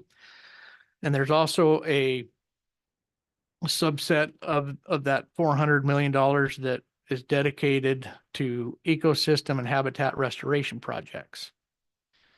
So the current tentative structure, we've had a lot of conversations with the advisory committee, and I believe in some of the previous select water meetings as well. What we're understanding that there's a memorandum, there will be a memorandum, MOU between the UCRC and Reclamation that will define high-level roles, the program structure, the process, and the program criteria. One of the things that Wyoming pushed for is to run this funding through a state agency. All indications right now are that we're going to be able to do that. It's part of the MOU. So we're very hopeful and optimistic that we'll be able to fund that through. Yeah. Is there a question? So we got a question here. Go ahead, Senator Steinmetz. I didn't mean to interrupt you. Thank you. Thank you, Mr. Chairman. So I was just looking at the first bullet point on the IRA, long-term water conservation and efficiency. And we know conservation and efficiency are two different things. So what would a conservation? Yeah, he knows what you got it. So what is the long-term? Because I'll never forget when we were at our meetings in Pinedale this last year, and I said, is that voluntary or mandatory? And you said it's mandatory. So could you address that? Madam Chair, I think I'd mentioned at a select water committee that the RRA is not very well written because it was done over a weekend, and that's still true. And so this is my understanding, as this IRA language was put together, of course, the Inflation Reduction Act carved out, and I'm forgetting the total number, it might have been 5 billion. 5 billion. 5 billion with a B for the entire Colorado River Basin. And so they had to come up with language that worked everywhere. And so the idea of efficiency works a whole lot better than in the lower basin than it does in the upper basin. Because a large part of their water savings can be, I'm just not ordering storage. And so if they can be more efficient on their field, reduce their storage request, then that helps reduce or helps elevations in Lake Mead. Doesn't work as well in places like Wyoming, where if you increase your efficiency, you could also potentially increase consumptive use. But we could also have a circumstance where you could have a multi-elemental project where you could have an element that actually increases the efficiency, but the net result of the project itself could be a reduction in consumptive use. And so just one positive way to look at this is gives us a lot of flexibility. There's not many sideboards in this language whatsoever. And so I think what we're envisioning is this memorandum of understanding between the UCRC and the Bureau of Reclamation that will be setting out the criteria, hopefully gives us a little more sideboards on what that is, so that we can identify better exactly what you're asking. Okay, thank you.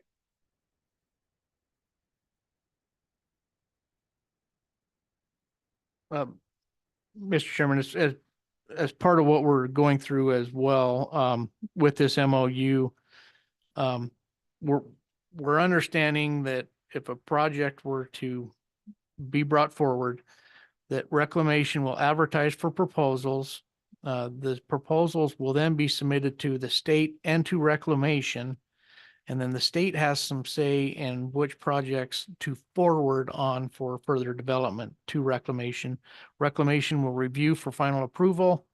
Then Reclamation provides that funding to the state agency. And last year, the legislature created an avenue for Wyoming Water Development Commission to accept this funding. So we anticipate that's the procedure that Wyoming would use to roll these projects out and to fund them.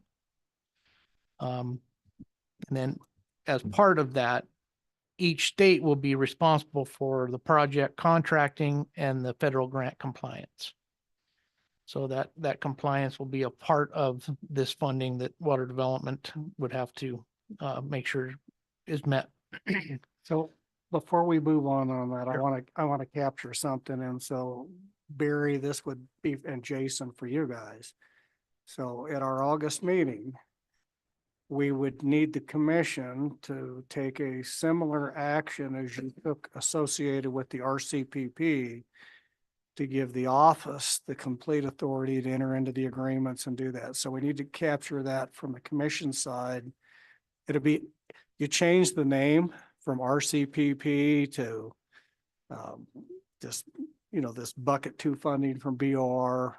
But we want to make sure that at our August meeting that's an action item for the commission to take to make sure that when those funds are available, that you guys have the authority to start entering into agreements with whatever that may look like. And so just let's capture that for the next meeting.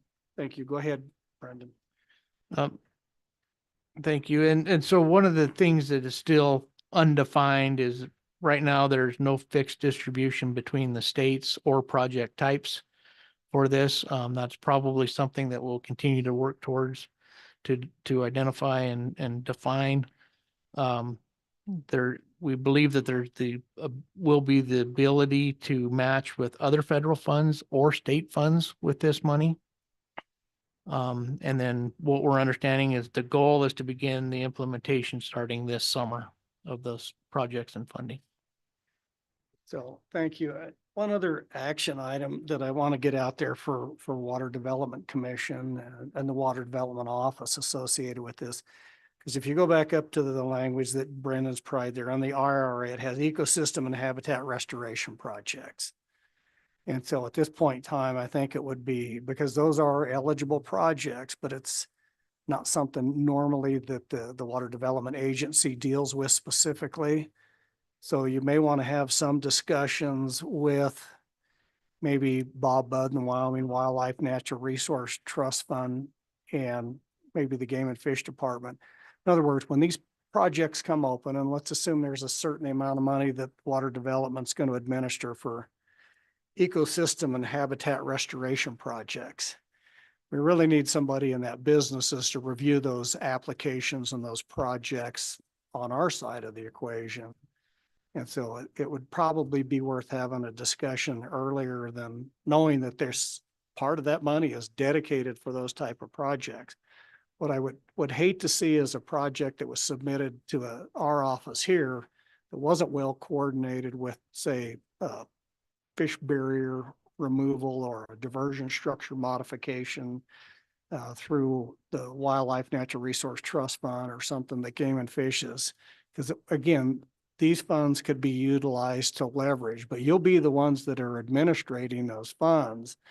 And so I think just internally, it would be helpful to have some conversation with those two entities in particular to make sure that there is a mechanism to review and coordinate and leverage funds associated with those internally within your office, Jason. It just makes sense to me knowing that there's money that's going to be available for that we're ready for it. I don't want this money to come in and then have internal controversy within different state agencies saying, well, you're duplicating what we're doing and you're using federal money and you didn't coordinate with us and we're doing something. More conversations early in this process will resolve a potential, and I say potential, not saying it would happen, but potential friction moving forward with any allocation of these funds for ecosystem or aquatic restoration. Madam Chair, if I could add a little detail for that specific element. And one of this likely, or the currently no fixed distribution of the funds also goes between the ecosystem and water conservation type projects. And this is still something that's being developed, but what I'm hearing from the solicitor's office is they would funnel ecosystem type projects through the state if there is a water rights or water administration connection. So for example, BDAs. You have to get a water right in Wyoming to have a BDA, and so that will go through a state process.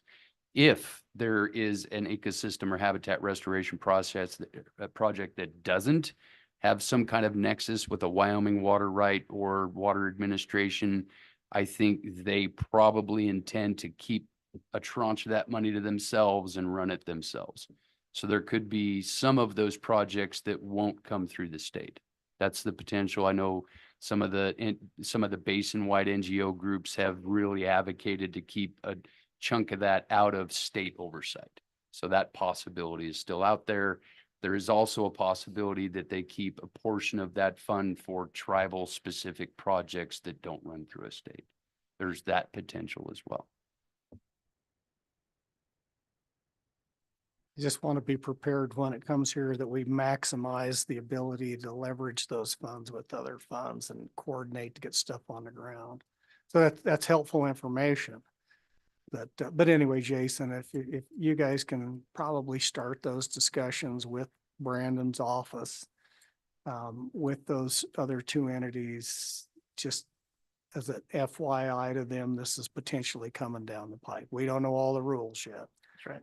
But early conversations, I think, will put us ahead of the ball game on this issue. So anyway, go ahead, Brandon.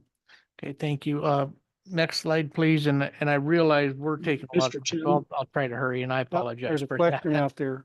Is there a question out there? Yep, Mr. Chairman, this is Yep. Albert. ahead.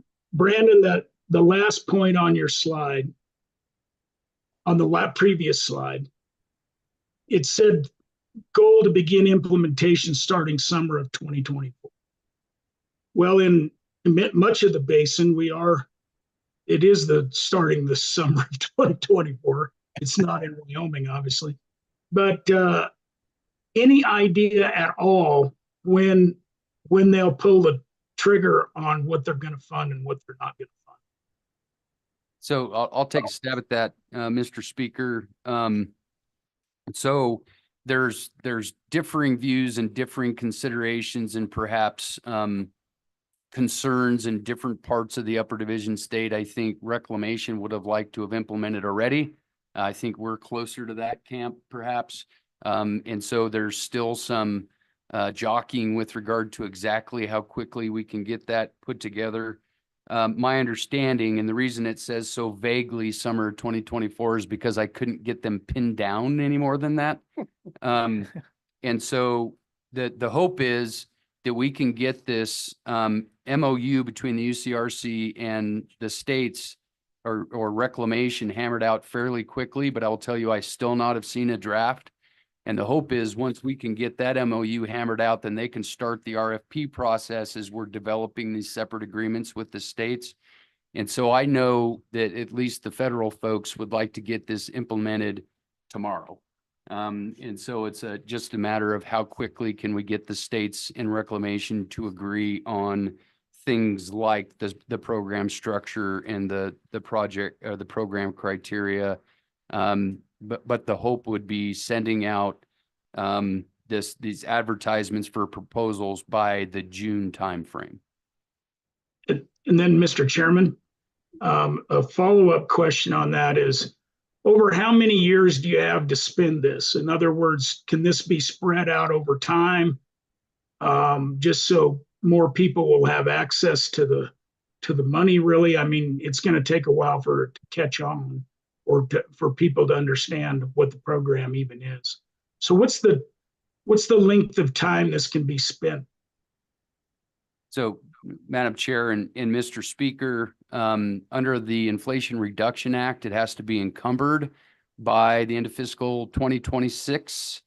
So that doesn't mean the projects have to be in place. That doesn't mean you can't have multi-year projects. It just has to be encumbered by the end of the federal fiscal year 2026. And there is part of that bullet. Reclamation right now is considering the potential for 2 rounds. So go out with a round in 2024 to see what kind of response, see how the program works, and then come out with a second round later. So that's not a terrific answer, but as long as the money is encumbered by 2026 for projects, or what we're envisioning is that there will be a grant to the state of Wyoming for a certain amount of money. And as long as that's been made by the end of federal fiscal 2026, then it's met the time limit. So one more follow-up, Mr. Chairman, and I know that you're trying to develop an MOU, and I know everybody's all secret on everything all the time. But it happens. But my question is, if we could give a hint to producers, what kind of things might be accepted, not necessarily going to be accepted, at least that word could be starting to be spread amongst our conservation districts and other entities in order to get producers aware of what's going on. Certainly, Senator Hicks or Representative Summers. And I think as soon as we get an understanding, and when that starts to get developed, we'll certainly be sharing that with the Colorado River Advisory Committee. I think I can commit us to advocate for those projects that the Water Development Office already put forward when the federal government sought input on what type of projects. Jason and his team put together a rather long list of potential projects that would qualify. And I think that's what we'll be advocating for to be included as part of the criteria. And just another follow-up, Mr. Chairman. Certainly, we were all hoping that list, but then, in one discussion, I remember people saying, no, that the federal government may be looking at more concrete things like fallowing or similar projects to what's already been done. So you have no inclination at all of what kind of projects are actually going to come forth. Is that right? Senator Hicks, Mr. Speaker, what I have heard, and again, this is still subject to negotiations, but my understanding is what Reclamation is looking for are projects that save water.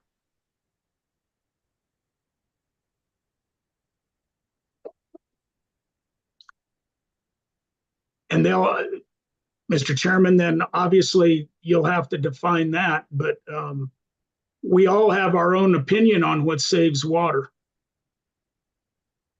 Absolutely. Yeah, and I just can't help myself, so I'm going to weigh in on it. Back to my earlier question, what happened to that 37,600 acre feet that was supposedly conserved? My point being is we don't know where it went. It didn't make it to Lake Powell, or maybe it did. We don't know. And so that's kind of a pretty hard bar given the track record, in the upper basin. And so I guess I hope you guys keep conveying that message, and sometimes increased consumptive use can still result in an overall reduction of total use through efficiency. Yeah.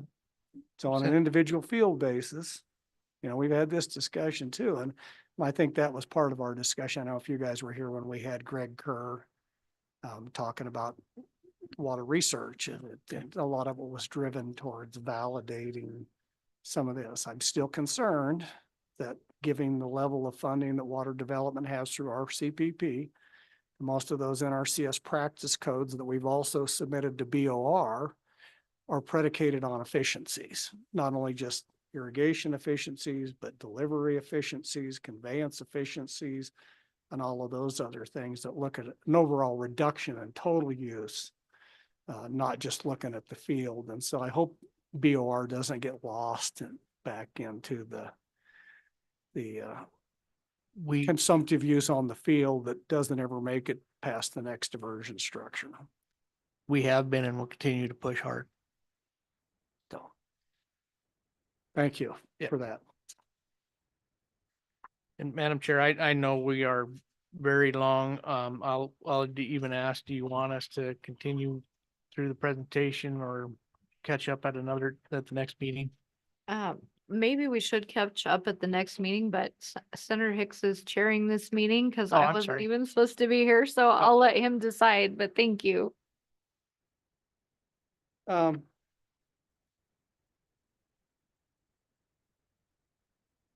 So is there anything on a high level that we need to be aware of now that's going to change between now and August, I guess is the question. And so if there's something that's going to change or that's going to impact something that you feel that we need to be aware of on the Colorado between now and our August meeting in Evanston, I would say keep going if that's the case. Just really high level and really brief, a couple of things. We expect next week for Reclamation to issue their record of decision with regard to the supplemental EIS for the interim operations of Lake Powell and Lake Mead. That just covers the operations between now and 2026.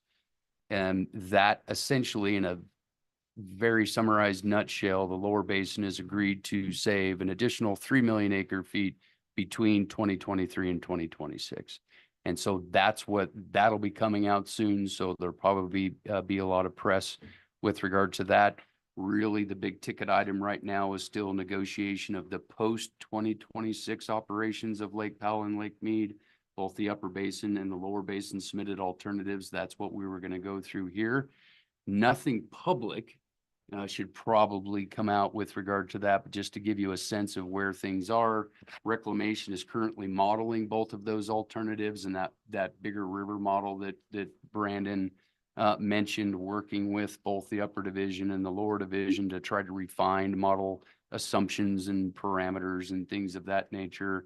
What really is going to be happening, I think, between now and August are the states getting back together, trying to close the gaps between those two alternatives, trying to come up with a consensus alternative.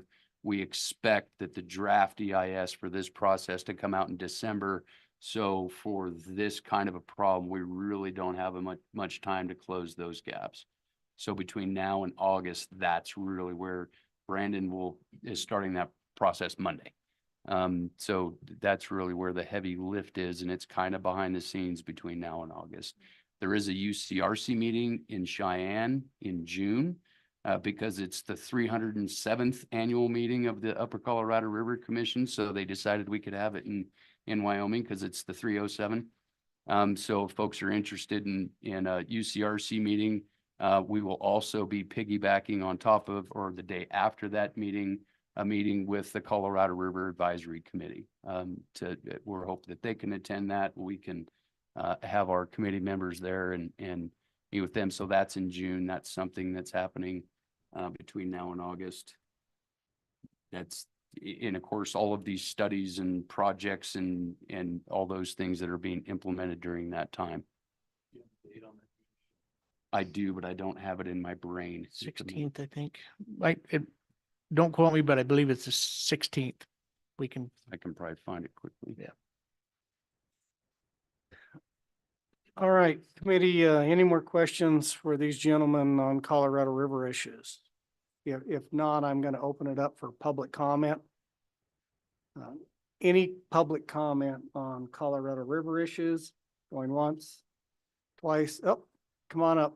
Got one comment back there. Chris and Brandon, it was Brad Brooks with the city of Cheyenne. Or is there any more word on any? Speak into the microphone, please identify yourself. Brad Brooks with the city of Cheyenne Board of Public Utilities. Pull that close, will you, Brad? Brad Brooks with the city of Cheyenne Board of Public Utilities.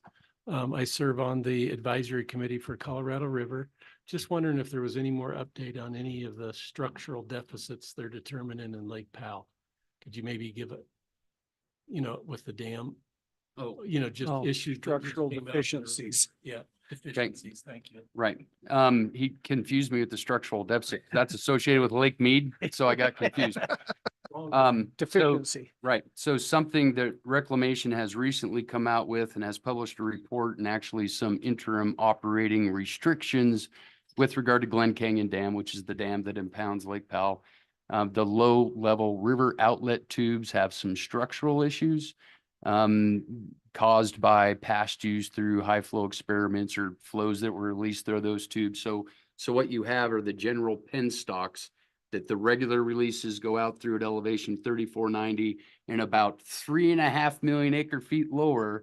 You have these low level river outlet tubes that they can release that gap between the hydropower generation and the low level outlet tubes.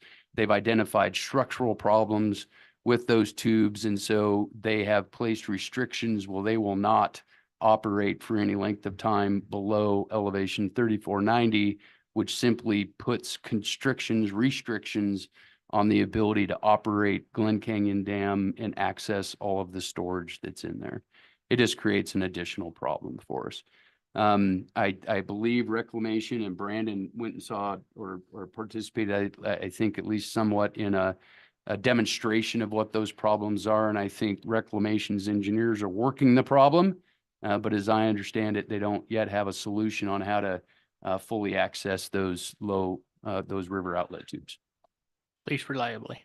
Not reliably, so they won't. Brad, did that get to your question? All right. Any more questions for these gentlemen on Colorado River issues? Public comments closed. Next item on the agenda. And Mr. is- Chairman, if I may, just to answer a previous question, the UCRC meeting is June 26th, and I believe it's down It'll be in the Capitol. the Capitol Complex. All right. So we're going to move on to groundwater appropriations and management. We got a little alterations in the agenda here.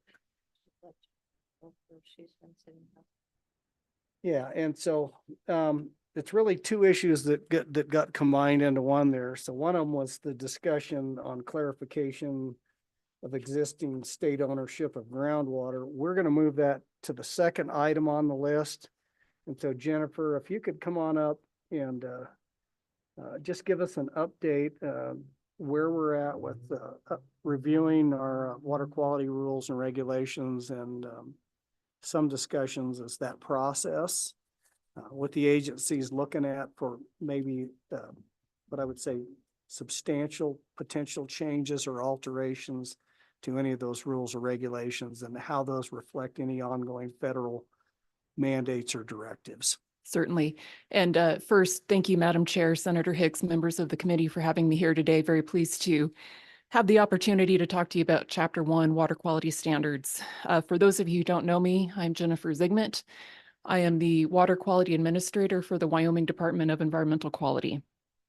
So as the name implies, Chapter 1 establishes water quality standards for Wyoming surface waters.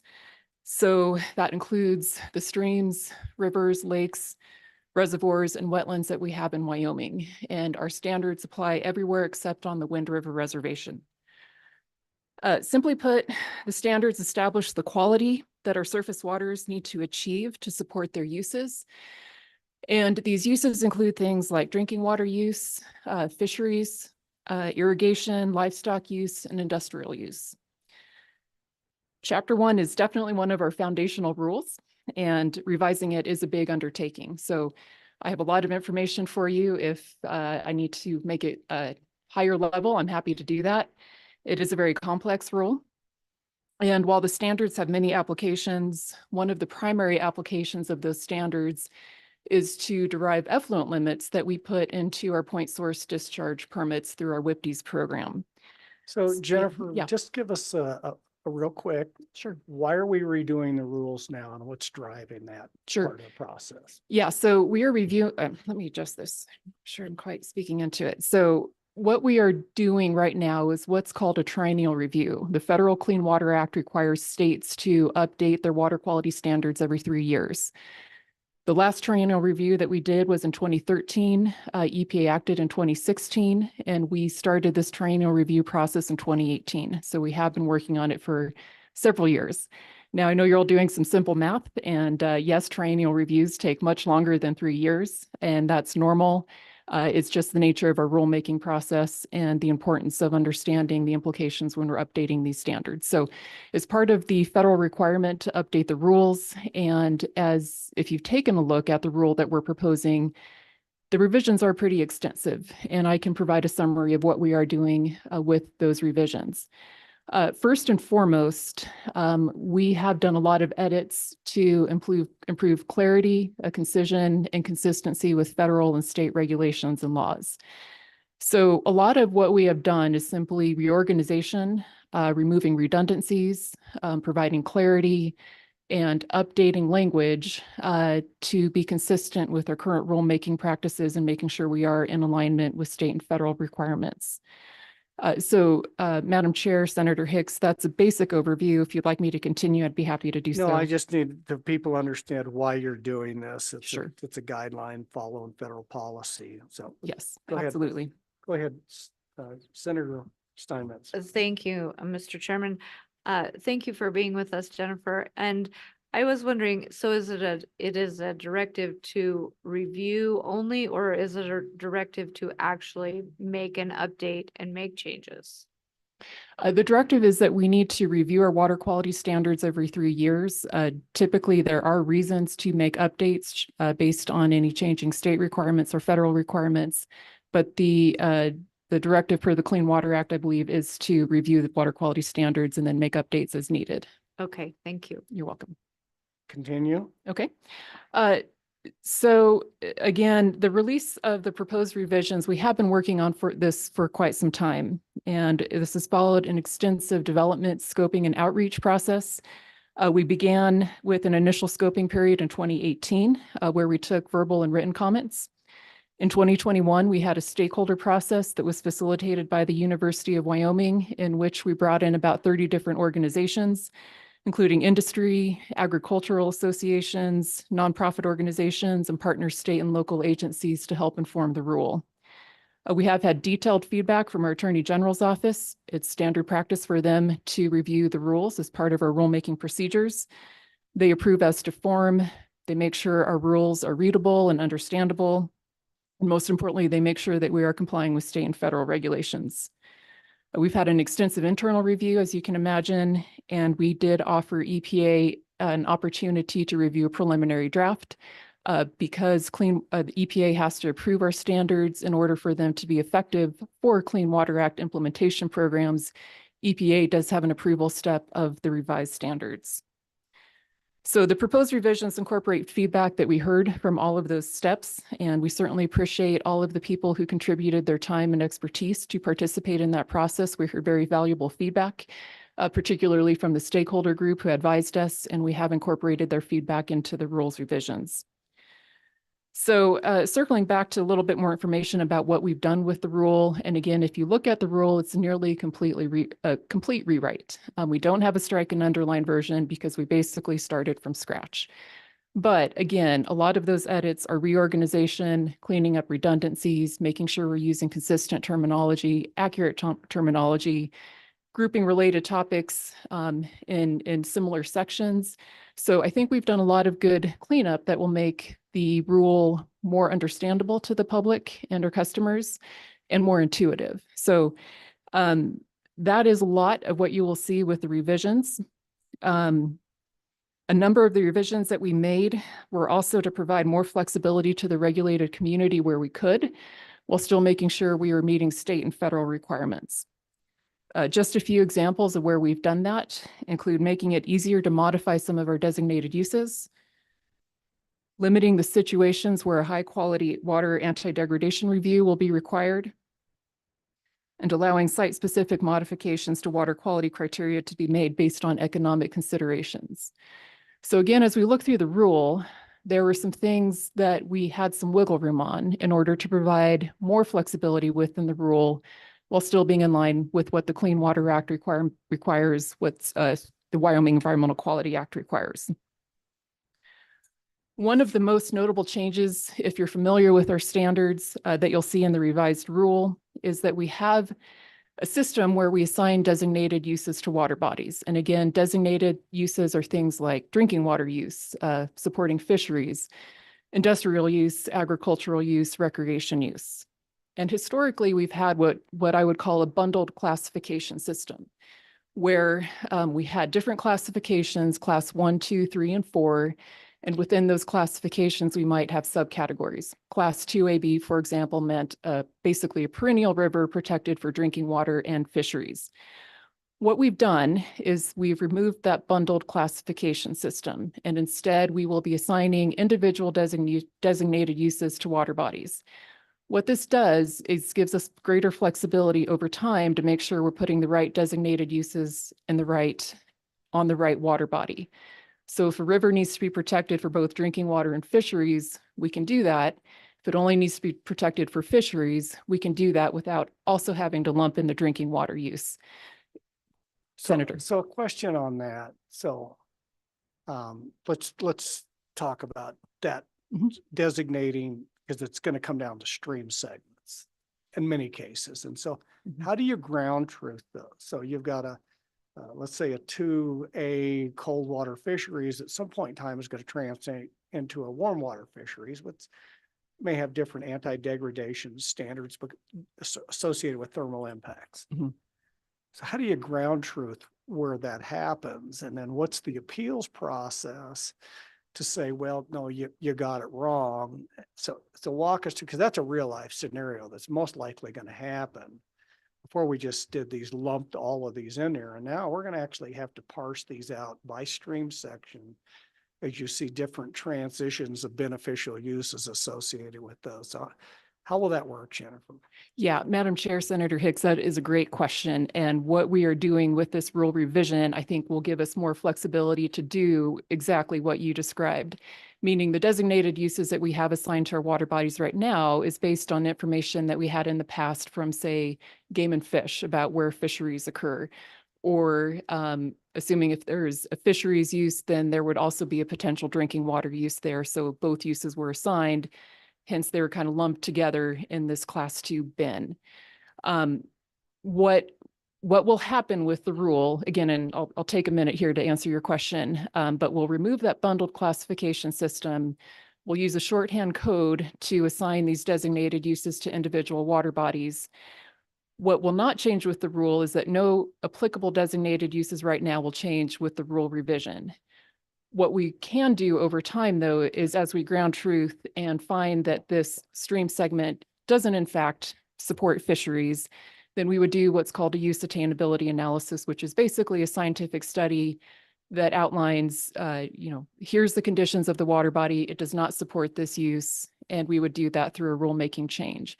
So we would still have to ground truth each stream segment individually to verify whether the uses are appropriate or not. But again, the new system will better allow us to put the right uses in the right places, but we would still have to do a scientific study to justify removing a use or adding a use. Changing it. So, all right, that answers my question. So it's basically, even though we're reclassifying and it carries the current classification, any changes required field verification and data collection. Exactly. And we would look at those on a case-by-case basis as we become aware of those situations. And we have done that. And we have guidance on how to do those use attainability analyses. So any changes associated with the definitions of the classification? So let's say aquatic life support, which could be insects, right? So are we looking at any substantial changes within those definitions of those different classifications? Anything there that's going to be different than we're normally looking at now? Madam Chair, Senator Hicks, we are revising the aquatic life use designated uses. And what we're trying to simplify there is to have one aquatic life use per water body. Right now, we've got a fisheries use and we've got an aquatic life other than fish use. We also have a fish consumption use, which refers to people eating the fish and making sure that there's not toxic levels of materials in the fish. What we're trying to do is combine those so that there is only one aquatic life use per stream. rather than having, say, a cold water fisheries use and then an aquatic life other than fish use. In most cases, there will be one prevailing set of criteria that apply. And so we've come up with a new set of aquatic life use classifications, or excuse me, aquatic life uses that will better make sure that the right criteria apply, given if there's fish there, if there's not fish there, that kind of thing, or if it's an effluent dependent stream and it's a modified aquatic life use. Okay, thank you. Go ahead. Sure, thank you. So again, think about this designated use system. There's a lot more information we can provide here. It's, again, a pretty technical review. If I can't answer some of the questions you have, I can connect you to my staff that can. But think about it from moving from the combo platter to the a la carte menu. That's how I think of it. That's how I describe it. We just have more options to pick and choose what are the right uses for the right water body. Some other changes that we've made with designated uses based on feedback that we heard from the stakeholder committee. We've separated the agriculture designated use into irrigation and livestock to better reflect the water quality needs of irrigators versus livestock producers. And again, as I mentioned, we're simplifying the aquatic life use. Go ahead, Senator Simon. Thank you, Mr. Chairman. Yeah, I had a question on that too, with regards to separating those, because it seems like you're combining other uses and separating. So what is the rationale behind that? Because that causes me a little bit of concern just in seeing some of the ways the federal government is moving right now. For example, the EID ear tags, and if we have livestock designated differently, and could they then combine other rules in order to say, well, we don't want livestock on this water body, and this is no longer a designated use? And maybe that sounds a little bit, a few steps down the road, but I think we need to be looking at that, especially when dealing with the entities we are right now. Yeah, thank you, Madam Chair, and I recognize that concern. We split those out given feedback that we heard from our stakeholders. And, I would say in my experience in water quality over the years, when we have certain situations come up, we get questions from irrigators, we get questions from livestock producers, and they tend to be different in terms of how we're rewriting permits that are protective of, say, a downstream irrigation use, or making sure that livestock producers have, safe water for their livestock to drink. So it was based on the feedback that we received from the stakeholder group is really the short answer to that question. These are uses that the state has incorporated into their standards. They are not uses that the Clean Water Act requires. So we in the state have determined that it's important to protect agriculture, but we have flexibility with those uses. It's not something that the Clean Water Act would require states to have designated uses for. Okay, and then a follow-up. Go ahead. Then just while I've got you online here, we've talked about what might give us more flexibility. Are there areas you can identify in the rule changes that might be more stringent than they have been in the past? Yes, Madam Chair, that's a great question. With these rules revisions, we do not see any situations where we've made it more stringent. Again, we've had a focus on having more flexibility or minimal impacts to the regulated community, meaning they should see minor changes in their permit. They'll see things like, instead of referring to Class 2 water, the permit will be written differently to reflect the designated uses. But we're not changing the water quality criteria, many of the water quality criteria within this rule. What we are required to do periodically is to review the nationally recommended criteria that EPA develops.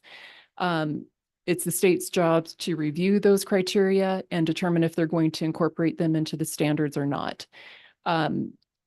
If we don't take the nationally recommended criteria, we have to have a justification why. We have not done that review with this triennial review because we've had enough to deal with the other revisions. So we plan to do that in the future, but it's a very time-intensive analysis. We want to be very careful when we look at those federally recommended criteria and whether we take those numbers or whether we come up with our justification why we don't and have a different number for protection in Wyoming. So that is a step that we are planning for the next triennial review. It's not something we undertook with this triennial review. That answers your question. Thank you. Appreciate it. You're welcome. One water quality criteria that changed that I will mention to the committee, has to do with our turbidity water quality criteria. And this is another area where I think our revisions are providing some much better flexibility over time. Historically, we've had a numeric turbidity criteria in our standards that said, depending on the type of stream, you can't have a 10 NTU or 15 NTU increase in turbidity. That's not much turbidity. That's not much if you walk across the stream, you're going to kick up enough sediment that you're going to, have that criteria technically exceeded. And so just over the years in our experience, those criteria have not proven to be very useful. So we have removed those criteria from Chapter 1, or proposed removing it from Chapter 1, and instead we would rely on narrative criteria to address turbidity issues, sedimentation issues.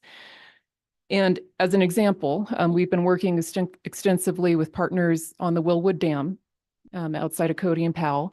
And this has been a good example of where we've worked with the dam, other agencies to figure out how to pass sediment through that dam in a way that still protects the downstream fisheries. So it's been a success story in that there's been some solutions found. Those sediment releases from the dam would have exceeded the 10 and 15 NTU criteria. But again, what we feel will be more useful, give us better flexibility in those situations, is to have a narrative criteria so that we can work with these unique situations on a case-by-case basis. So that is one water quality criteria that we are changing with the rule. Just a little commentary, that's a very positive change from a standpoint of dealing with Clean Water Act certification on restoration projects. It's been a real problem dealing with that issue. And so it makes sense to me. So with the narrative change with the NTUs, is that going to have to deal with any impact associated with the beneficial uses, the classifications of that water, or not? No, Senator, as far as I understand your question, it should not impact the way that we would assign any designated uses.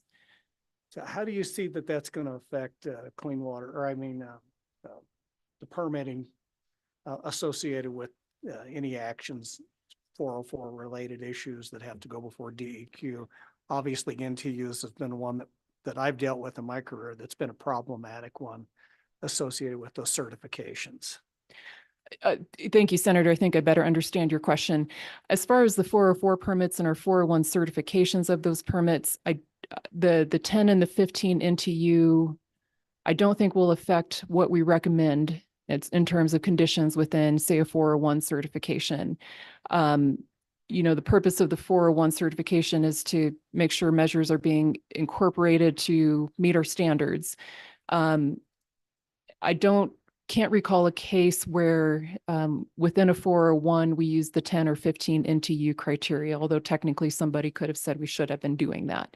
But I do think that going to the narrative criteria gives us, if somebody questioned whether our conditions in a 401 certification were sufficient, I think the narrative criteria will give us more flexibility to say that, yes, we are meeting state water quality standards. Yeah, it's been a number of years, but we had a permit that was conditioned upon that for the 401 certification on a restoration project that was problematic. Because as you indicated, one rainstorm could bump it more than all the construction activity a mile up the stream. Yeah, exactly. And then we were always trying to refute what was going on with because we were measuring every 15 minutes, Yeah. NTUs. It was very problematic. Yes, understood. So I would agree that this is a positive change. Yeah, all right. Go ahead. Okay, continuing on. So concurrent with the revisions to Chapter 1, we are making very limited changes to Chapter 2, which is our point source discharge permitting regulations, our WIPDES program. The only changes that we are making are to make appropriate revisions in Chapter 2 to reflect the changes in Chapter 1. So taking out references to the classification system. In Chapter 1, historically, we've had provisions to allow, say, game and fish to add fish toxicants to a water if they need to control an invasive species. That's still allowed, but just with feedback from our attorneys, that's not really a water quality standard. That's more of a discharge provision. So we've moved some things from Chapter 1 to Chapter 2. Otherwise, we have not taken a broader evaluation of Chapter 2. That's something, again, that we will do in the future.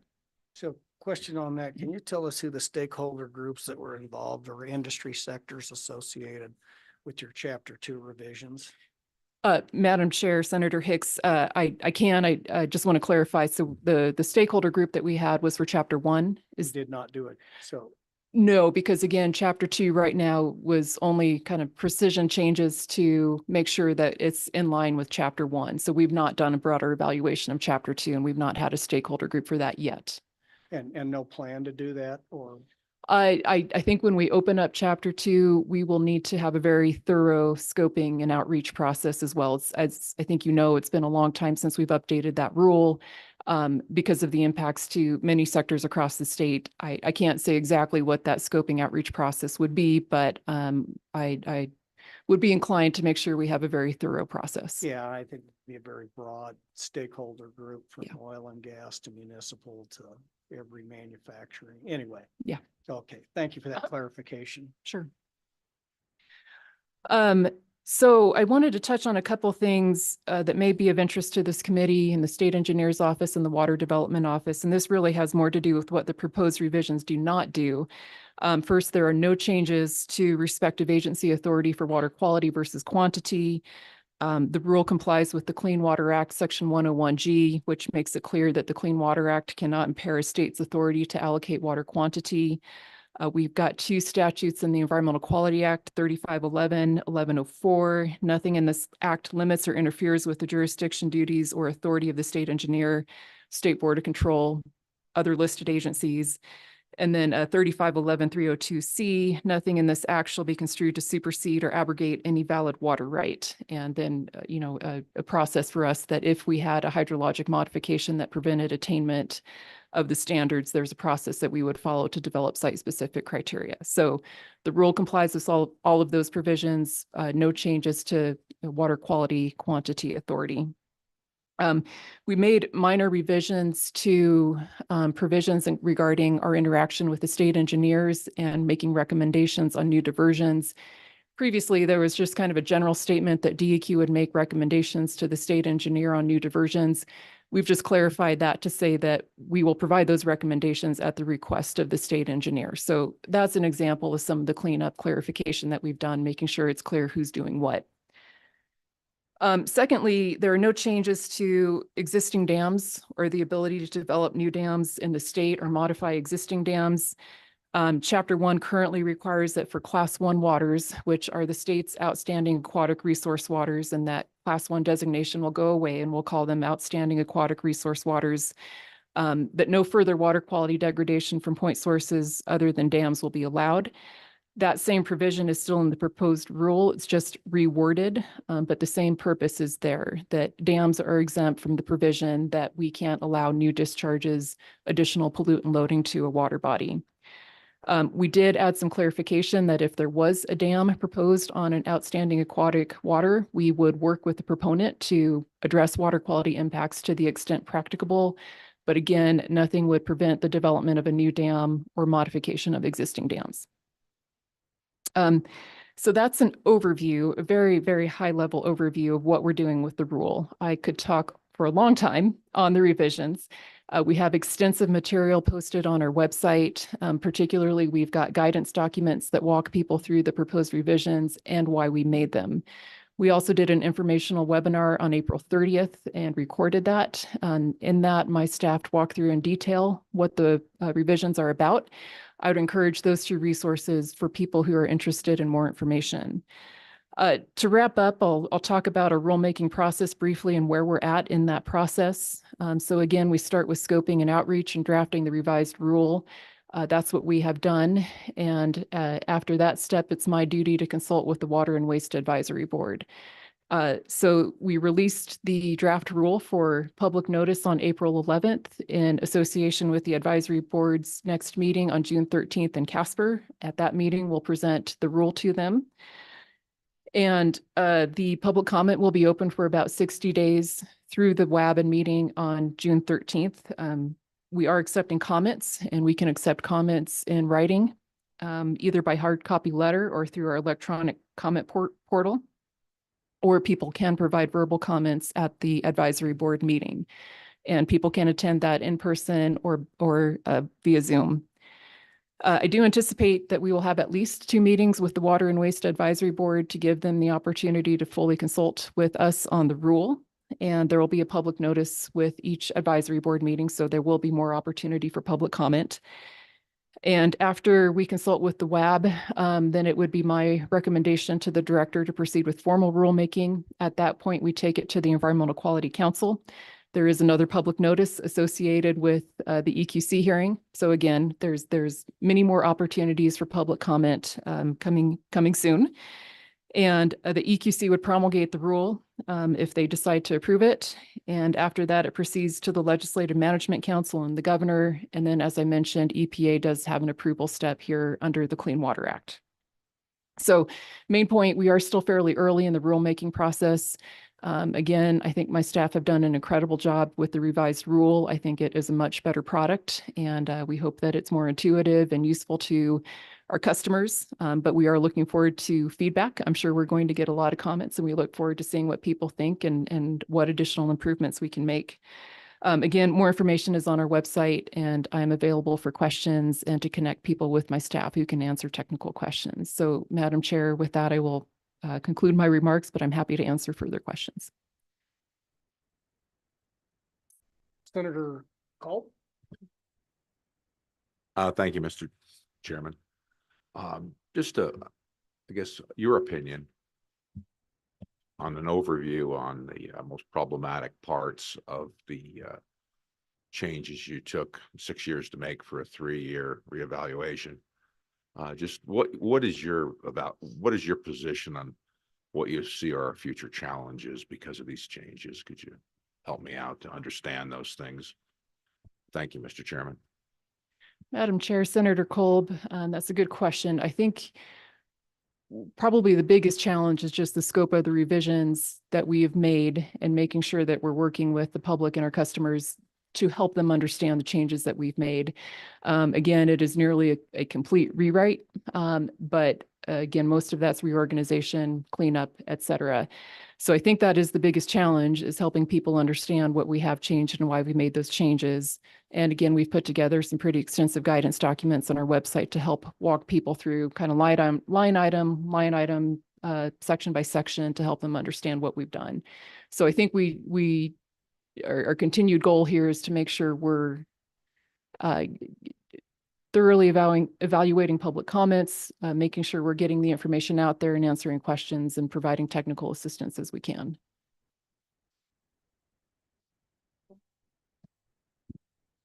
Thank you, Mr. Chairman.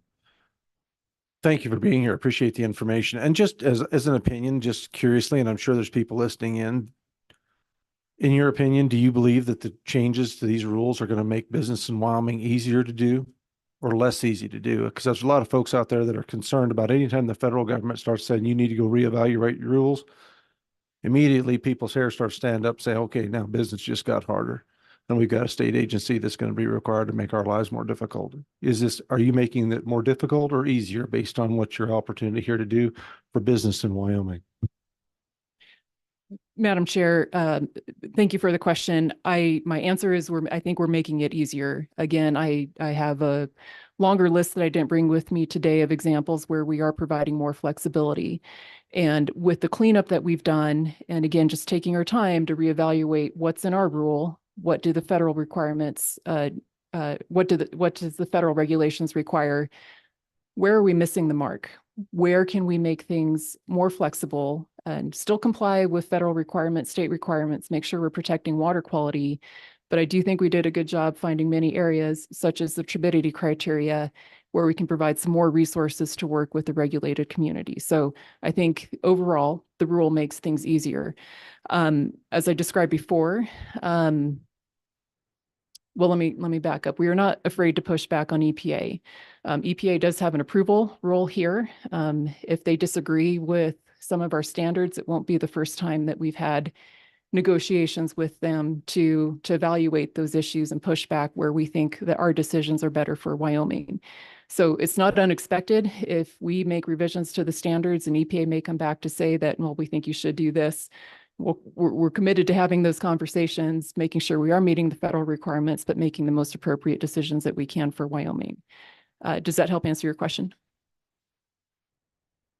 committee, any more questions for Jennifer, Senator Steinmetz? Yes, thank you, Mr. Chairman, and thank you, Jennifer, again, because I was one of those that looked at I found the red line version and was trying to track everything in, and so it was very confusing, and anytime you see so much red ink, it's a little bit concerning to some of us policymakers. So we appreciate you being here and look forward to continuing the conversation as you work through the process. Madam Chair, thank you for having me.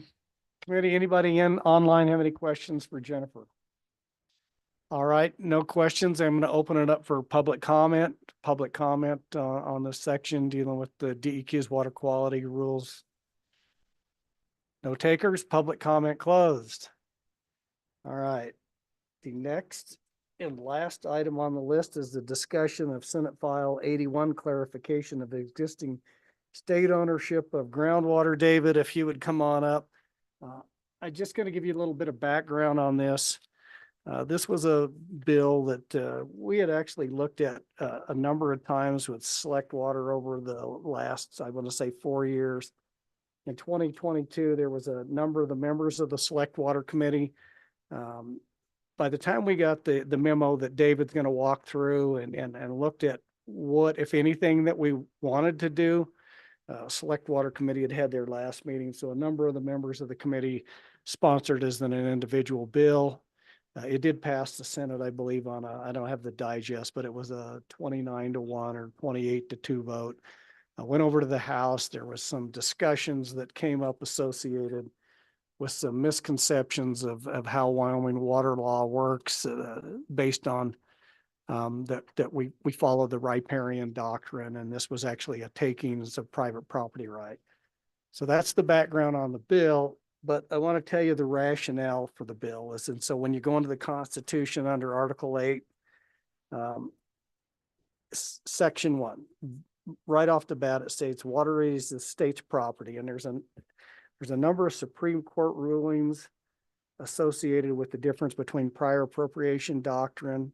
You can go all the way back, that recognizes prior appropriation versus riparian system of water rights. And as part of that, under prior appropriation doctrine is the state's ownership of water. There was a Supreme Court case in New Mexico, and I'll let David go through the memo and stuff, but this has been tested a couple of times because the language in Section 1 of the Constitution explicitly states water is the property of the state. The water of all natural streams, springs, lakes, or other collections of still water within the boundaries of the state are hereby be declared to be the property of the state of Wyoming. So we've made it a definitive statement in our Constitution that all those surface waters are state property. And so there was a case in New Mexico that has similar but not as explicit language as our Constitution as to whether the state actually had ownership and AKA jurisdiction over the groundwater. So the bill is really simple. It's just a legislative declaration that basically says that groundwater is also property of the state pursuant to the Constitution. So with David, if you could walk us through the memo, and then we can have some discussion on the bill. Mr. Chairman. Representative Saunders. Mr. Chairman, just briefly, kind of when it hit the floor of the House, it got hung up in one of those debates really amongst the lawyers in the House. And yes, the one issue you brought up is true on the worry about, whether springs are riparian law, right? That was one of the issues. But the other issue was we have a Constitution, we have case law behind the Constitution.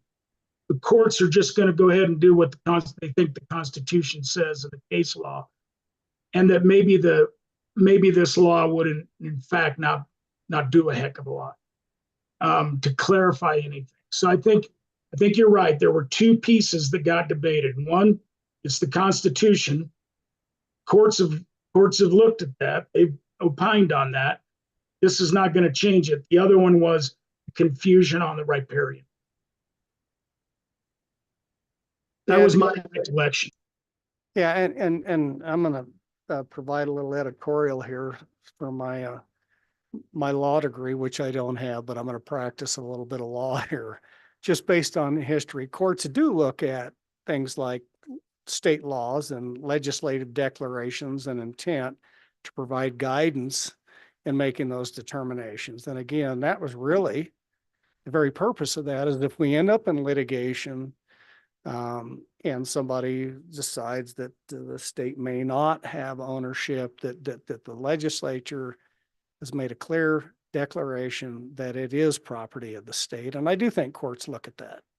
Now, what weight they give it in their final determination is may be up for debate, but I think they do look at those things. So anyway, David, could you walk us through the memo to give kind of people more background? Certainly, Mr. Chairman, David Hopkinson with the Legislative Service Office. And just as I dive into this, I would note a couple quick things.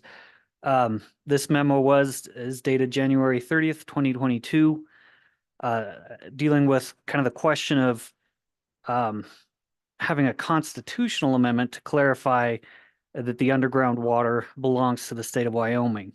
And so that's kind of the context you'll see throughout the memo. I would also note that the memo does point out there is not any Wyoming Supreme Court case law on point.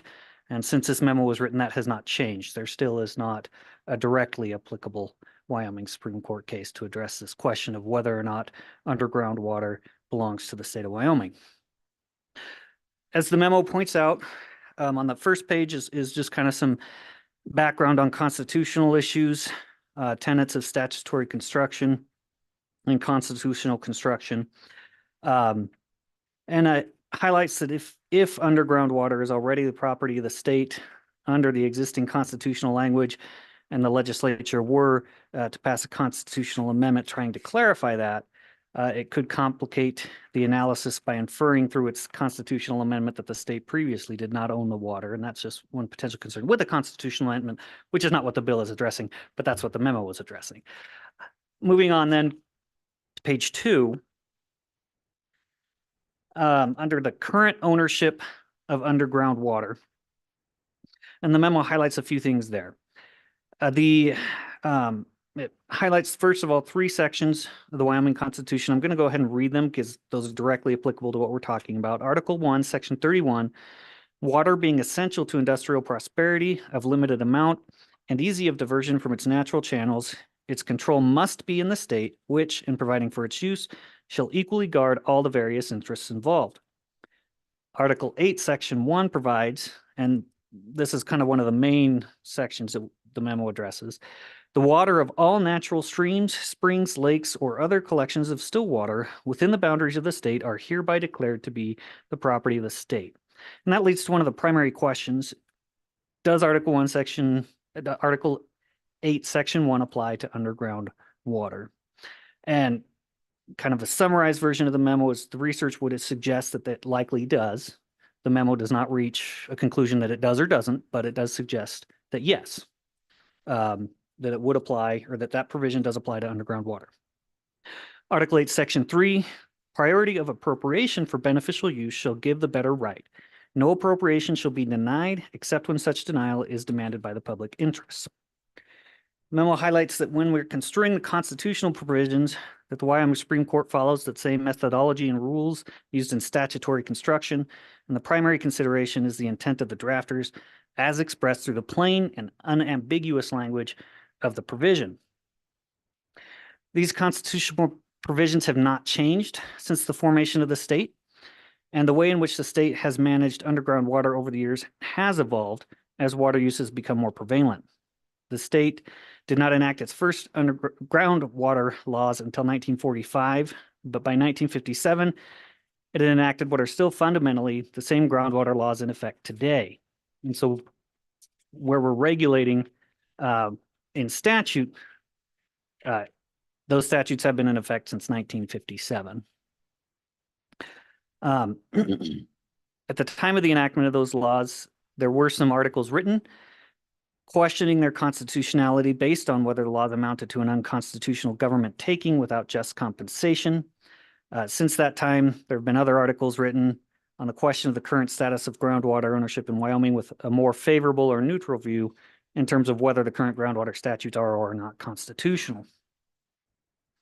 The primary question is contemplated in the constitutional language, whether natural streams, springs, lakes, or other collections of still water. That question, whether or not that applies to underground water, has not been answered by the Wyoming Supreme Court.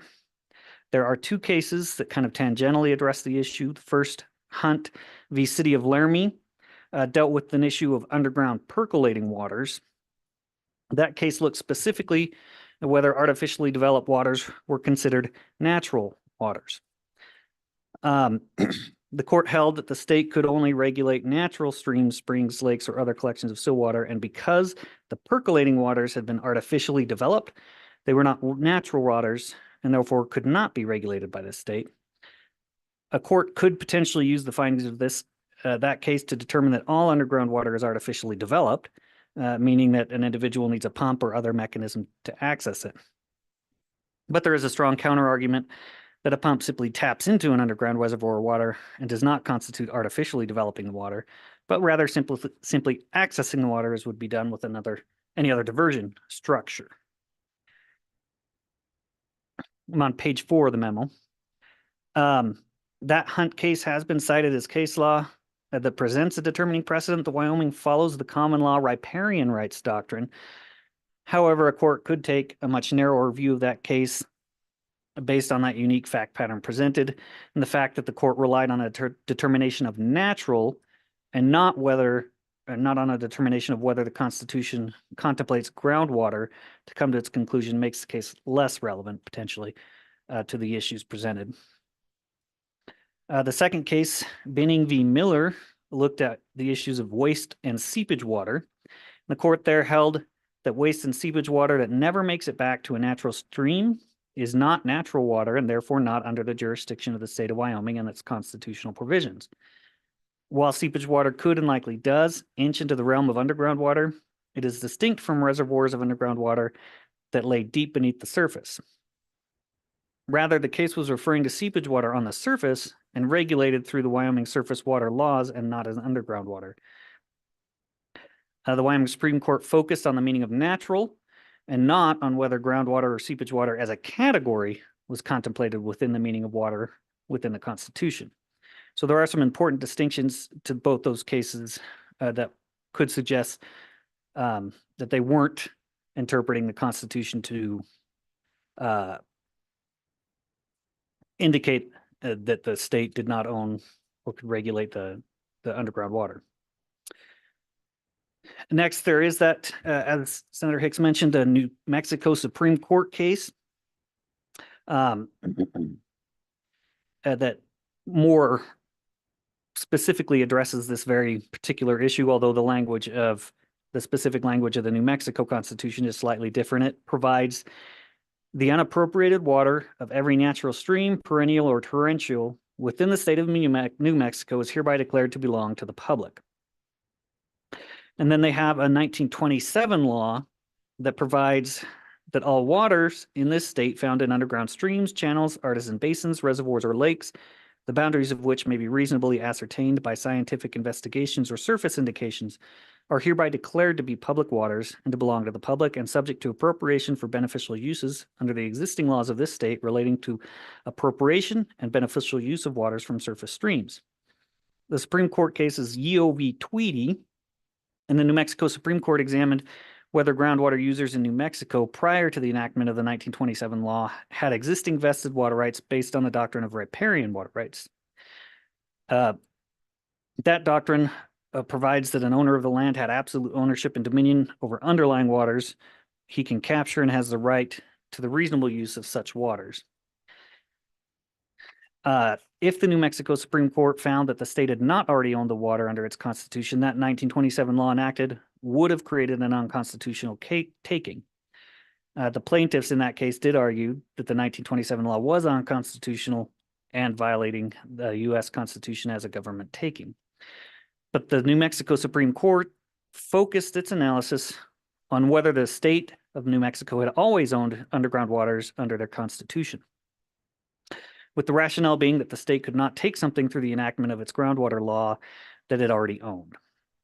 The analysis looked at the adoption of the common law in New Mexico and whether the state had adopted the doctrine of riparian rights. The New Mexico court found that the prior appropriation was and always had been the law of the land under the New Mexico Constitution due to conditions of the state.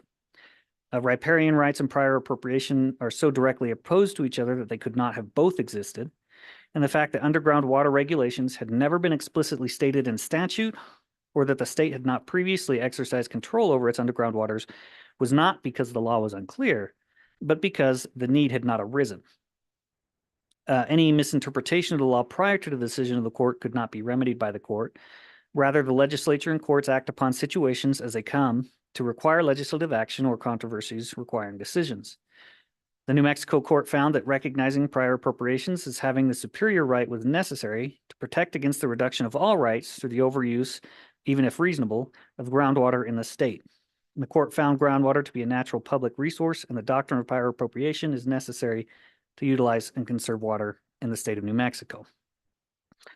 Now, in Wyoming, in both the Hunts v. City of Laramie on the Binning case, they've been cited that perhaps the state, or as reasons that perhaps the state does not own underground water under the Wyoming Constitution, but rather the common law doctrine of riparian water rights still holds true. Both cases, however, have fact patterns that are not strictly applicable to the current questions of whether the state owns underground water. Rather, both cases seem to address what natural water means without really discussing the definition of water itself. And the question is not whether underground water is natural, but whether underground water is included within the meaning of streams, springs, lakes, or other collections of still water. And that question has not been answered in any case decided by the Wyoming Supreme Court. The New Mexico Supreme Court, however, did answer that question. In that case, while it's not a Wyoming case, obviously, it does provide some good reasoning for how the Wyoming Supreme Court may decide the issue were it to be presented to it. There are some interesting differences, but essentially between the Wyoming and the New Mexico Supreme Court, but essentially a lot of that reasoning could potentially apply and be persuasive to the Wyoming Supreme Court.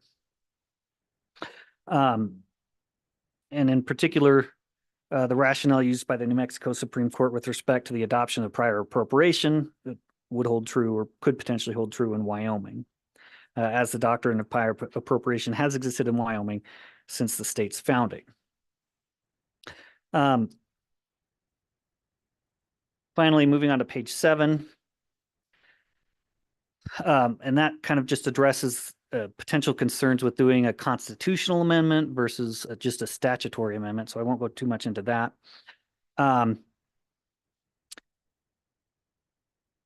But I think that kind of highlights what the memo addresses, and I'd certainly be happy to answer any questions.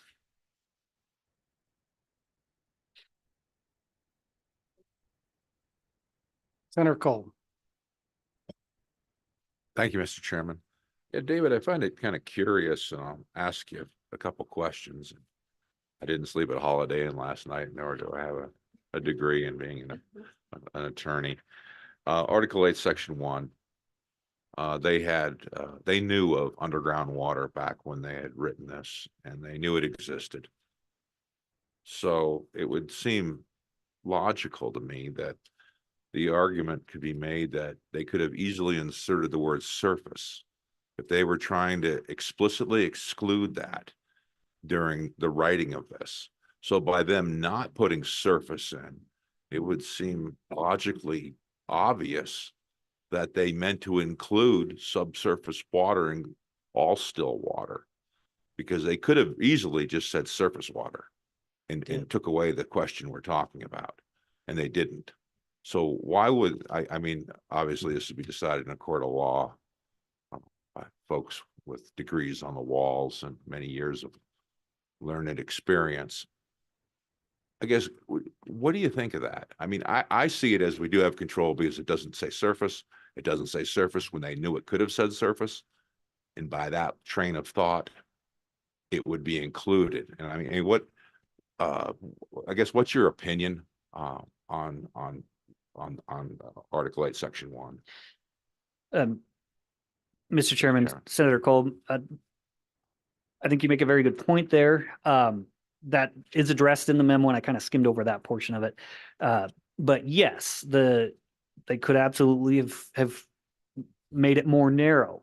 And when you look at the construction of that section, particularly it talks about, all natural streams, springs, lakes, or other collections of still water. You get that broadness at the end, which would suggest that it's intended to encompass a lot, in a sense, all water. So I think that is absolutely an argument that, would be made if this were to go to the Supreme Court and would be persuasive. Just to follow. Go ahead. And with that, thank you, Mr. Chairman. And with that line of thought, that would be a reason why we wouldn't be saying that what we're currently doing is incorrect. If you just added surface, because the fact of the matter is it's built into all, including, subsurface. So the argument would be, sounds like a sage chicken argument, why we can't stop shooting sage chicken. Because if we do, we obviously believe they're endangered. So here we go here with this, and we can't touch it because if we do, we'll open up a can of worms. I guess I think it looks like we have something to argue, because this has to be addressed. This question that we're now talking about, and I guess thank you for your insight. I appreciate your work. Thank you for helping me understand this better. Committee, any additional questions or comments? So just to take off on that, Senator Cole, I would agree with that 100%. But point of the legislation is to say, we've already made that determination. There is no argument to be made. Similar to New Mexico's 1927 law, where they specifically called out underground water in the state law, even though it wasn't explicit in their constitution. And so all along, the intent here was just to make a declaration by the legislature to provide guidance and understanding that Article 8, Section 1 does include groundwater. So it isn't somebody's opinion. It's clear in the statute, and the legislature said, no, it is covered under Article 8. To get to the very issue you're talking about, it's an opinion whether it does or doesn't. It sets it up for an argument as to whether that does include or doesn't include. Only thing this entire bill just tries to do is just say, no, as the legislature of the state of Wyoming, it includes groundwater for clarification. That's why the title of it is clarification. It's literally the entire bill is 3 sentences that does exactly that, just for clarification. Anybody wants to argue a different point, whether it does or doesn't include groundwater, the legislature says under our constitution, we do. So but you're right. That's exactly the issue we're trying to address. Is it's an opinion, and and I think Speaker Summers hit it right on the head. Get two attorneys in a room. Even worse, 4 or 5. Yeah. And so it's an arguable point. And what this is trying to do is say, no, the legislature in the state of Wyoming, under our constitution, for clarification purposes, it includes groundwater. It's pretty simple and straightforward. It's just trying to not continue to fuel people's ability. Go ahead. I'm going to turn it over to Speaker Summers. He's got his hand up. Mr. Chairman, thank you. And I would be interested in the state engineer's office, and we have an attorney in the room there as well. and just his opinion on whether we need this, whether we don't need this, is there a danger not doing this? I think that's important to understand as well. And then obviously, even though he had to leave, we have an attorney that's. No, he's here smiling. So we can, if you would like, we can ask, would you prefer the state engineer or Mr. Brown to come up, or both? Maybe we could get 2 different competing opinions from them. No, I think Chris Brown's the one that's going to want to come up. They're both pushing up. Madam Chair, Mr. Chair, sorry what confused you today. I didn't understand what the situation I'm was. just the voluntold. Yes, and Mr. Speaker, thank you very much for the question. I'm going to offer a couple of things right up front. Number one, I am not going to offer an opinion whether or not the Constitution actually includes groundwater or not. I'm not. But number two, I'm going to offer the opinion that the state of Wyoming absolutely has the authority to regulate groundwater as it does. And that opinion is not based on whether or not the Constitution includes groundwater. Okay, I want to make that clear. So I want to just talk about a couple of different things. What does state ownership of the water mean? It doesn't mean the state of Wyoming owns it so that we can bottle it and sell it, that we own it in kind of proprietary sense. The state owns it in trust for the benefit of the people. The whole point is so that the people can control and regulate the common natural resource, the people being the state. That's what was granted by the state owns the water in the Constitution. It's simply identifying the importance to have the people to regulate that common resource. Okay, so that's one thing I want to point out. Another thing I want to point out is kind of the distinction between the New Mexico case and the Wyoming situation, simply from the perspective of the New Mexico statute went into effect in 1937 and was immediately challenged. The New Mexico Supreme Court opinion came out in 2 years later, whatever the years were. Wyoming has had the groundwater laws on the books since the 1940s, and it's never been challenged. Okay, so if there was going to be a challenge, and I've been involved in a situation in Supreme Court litigation in Wyoming about water where I lost because I waited too long. My client waited too long. We haven't had a challenge with regard to the state's authority to regulate groundwater since those groundwater regulations went into effect, since the groundwater statutes went into effect. So that's something else to think about. I do not take issue with anything in the LSO memo. I want to point out an additional piece because kind of the hanging Chad piece we have out there is that early Wyoming case, the Hunt v. City of Laramie case. There was a case also that's not cited in the memo that says this, and it was the Bighorn or Bauer versus Bighorn Canal in 1957. And the court held that Hunt basically stands for a single principle, that one who by excavation and effort brings to the surface waters which would not otherwise be available will not be deprived of them by one who has contributed nothing to their production. So the Supreme Court has looked at Hunt and said it stands for that one proposition. Okay, it didn't stand in, and actually it was asserting the English rule in that case, in the Hunt case, which is absolute ownership, which is something different than riparian. You've got this idea of the overlying landowner absolutely owns all the water underneath the property, which is what that case was referring to some old English law cases. The doctrine of reasonable use, which is more in line, and they're all over the place, but the doctrine of reasonable use is most riparian states where it says the overlying landowner can use the water under the land to the extent reasonably needed for the purposes, right? So there's some sharing, there's some common limit with regard to the reasonable use doctrine. So there's a little bit of distinction with regard to that particular case. My main point is the Wyoming Supreme Court in 1957 really put some tight straps on that early case. The last point I want to make is to the extent that there could be some benefit to having this explicit declaration of ownership might help us in an interstate context. We've got some guidance from the United States Supreme Court very recently since the last time this bill came up, and that was a case Mississippi versus Tennessee, and Wyoming actually weighed in on that case, where the state of Mississippi sued the state of Tennessee for using underground aquifer and overusing the underground aquifer that was under both states. Essentially Mississippi claiming that Memphis was pumping more, pulling water from Mississippi.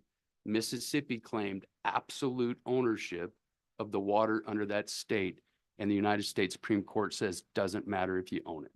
This is an interstate water resource, just like a river that flows across state boundaries, and the recourse is the equitable apportionment doctrine. The same doctrine that divvied up the North Platte, the same doctrine that divvied up the Laramie here in Wyoming, the Supreme Court doctrine that divvies up that interstate resource between two states. Doesn't matter if the state has declared ownership or not. That is the doctrine that's going to be applied. So I just want to make that clear that we do have some additional guidance from the U.S. Supreme Court.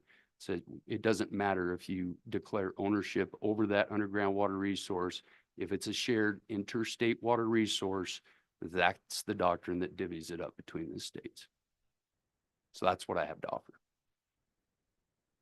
There's my. Yep. All right. Any more questions, committee? Go ahead. A burning bush for an attorney up here in front of me. To me, when you look at Mr. Chairman, Mr. Brown, in Article 1, Section 31, I think our state constitution was written pretty profoundly, really. When you look at the word water, Mr. Brown, when does water become water? Does it have to be, does it only become water when it breaks the surface? So when they wrote that, water's water, no matter where it's located. That would contact that in that context, Wyoming owns it. We're responsible for it. Water. Mr. Chair, I am not arguing at all that our Constitution doesn't reach groundwater. I'm not. If you look at the cases in Wyoming that kind of take a look at that constitutional provision, it's more about when is it in its natural state, right? Because that's when it's appropriable under the doctrine of appropriation. So you've got some cases out there that'll talk like sheet runoff. If it's not in a natural water course, it's not subject to appropriation. Okay, you have cases that talk about things like that. So until it's in a stream, until it's in a natural body, until it's in some natural condition, so the common resource that the state holds in trust for the benefit of the people, until it gets into those natural conditions, then it's not appropriable. And you can find some cases in various areas where it's just coming off a hill or something. And the court said, no, that's not appropriable. That's not something you have to go to the state engineer's office to use until it gets to a natural water course. So that's where those cases have mostly talked about, I think, what you're asking me. When does it become not water? Because I'm not a scientist, but I guess it's always water. But when does it become appropriable? And it's appropriable when it's in the natural water courses, in the natural still bodies, right? However you want to define that. That's when it's appropriable. Is direct air capture appropriable? If you want to see the cloud, you got to get a permit from this guy. No, that's not what I asked. I know. So I put a funnel out and collect that. Is direct atmospheric rain, snow appropriable? So, Madam Chair, and just going back to that general thought of it's got to be in a natural water course. Okay, so I think the position in the past with regard to like rain barrels, that's not something we're going to require a permit for. They do in Colorado. They do in Colorado. So if you want to copy Colorado, we could consider it. Just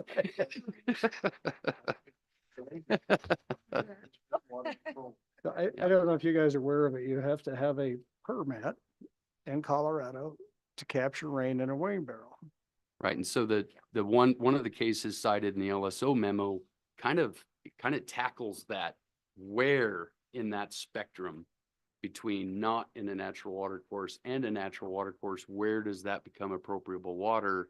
And generally, the rule from that case is when it becomes identified as it will reach there is when it's appropriable. So when Case there's- by case basis. intercepted before it reaches there. All right, any other questions for Chris or Brandon? Representative Summers. Mr. Chairman, I don't have a question except for you. I think maybe you need to go back to school for another 6 years, get this water degree for law, and then we can handle this bill again.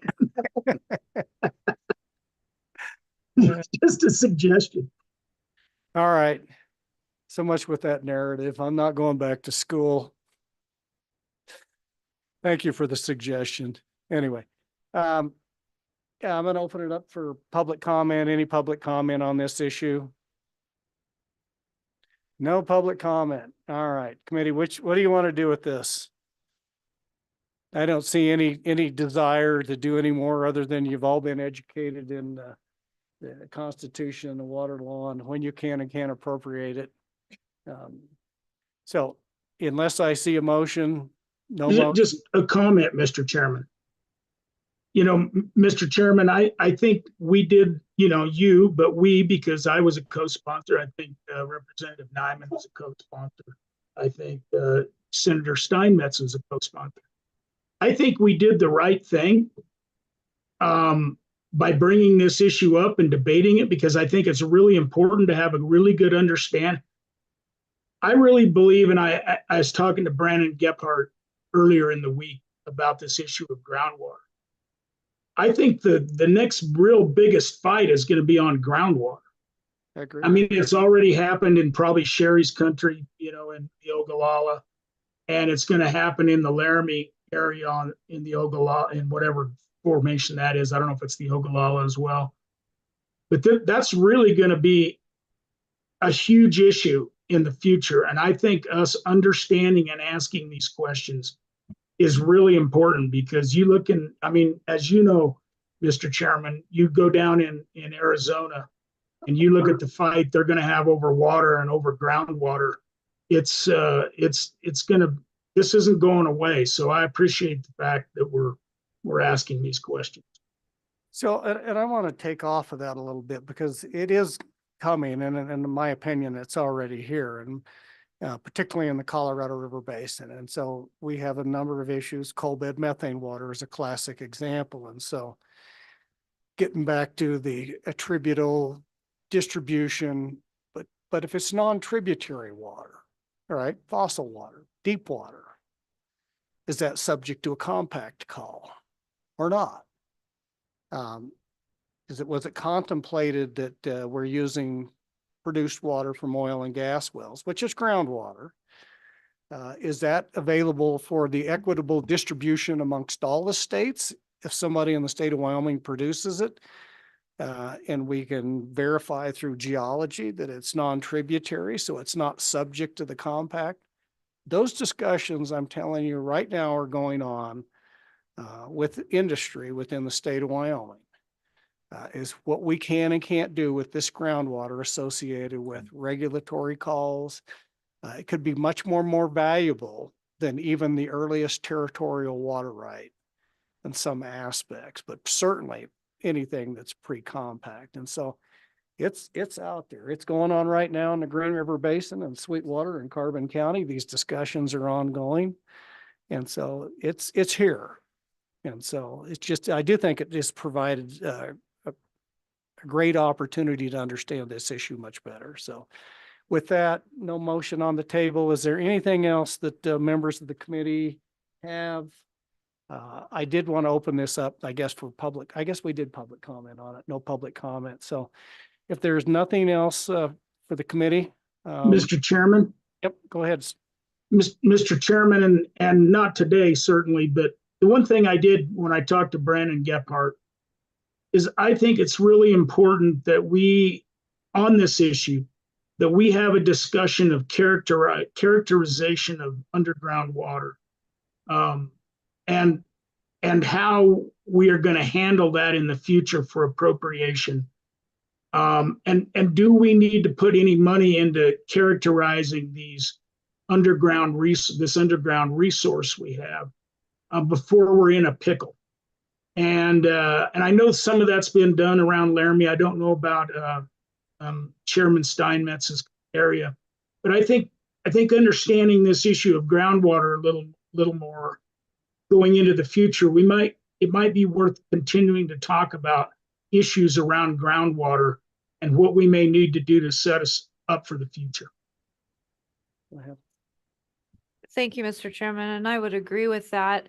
And even, I think when we put this on the agenda, we had contemplated this would give us a good starting point for everyone to go home, really kind of think about this, hear the discussion and where we might go from here, because it is an issue. It already is. We have control areas across the state. And I think it's not going away anytime. So let's put our thinking caps on and maybe have further discussions on this. So to that extent, I think staff, if we can just capture that, one of the things we could do, I know Wyoming Geological Survey here, just a number of years ago, working with USGS, produced and upgraded all of their groundwater mapping for the state of Wyoming. That might just be an instructional presentation at one of our later meetings to have them come in and present the information. And it's probably 4 years old or 5 years old, but I know when they did that, they went around the state and did some public outreaches, as you know, these updated groundwater aquifer maps in the state of Wyoming, characterize some of them as far as how much use, where they're at, how deep they are, whether they're potable or not and stuff. And again, just as for edification of the Select Water Committee, I think that might be probably a 30-minute presentation. If we could work that in, might be something to keep this. So if we can capture that and just to maybe have a conversation with the Wyoming Geological Survey and USGS for a future presentation to Select Water. Representative Summers. Mr. Chairman, thank you. And I would also like the state engineer's office to, at the same time or a different time, to talk about, you know, what they are going to need in the future to be able to regulate this water if it's going to need to be regulated. And whether we need to have, I think the technology's rapidly developing. And I just think we need to be on top of this going forward. So he's writing notes, so I think he captured that. All right, committee, anything else? There's nothing else. We're adjourned. So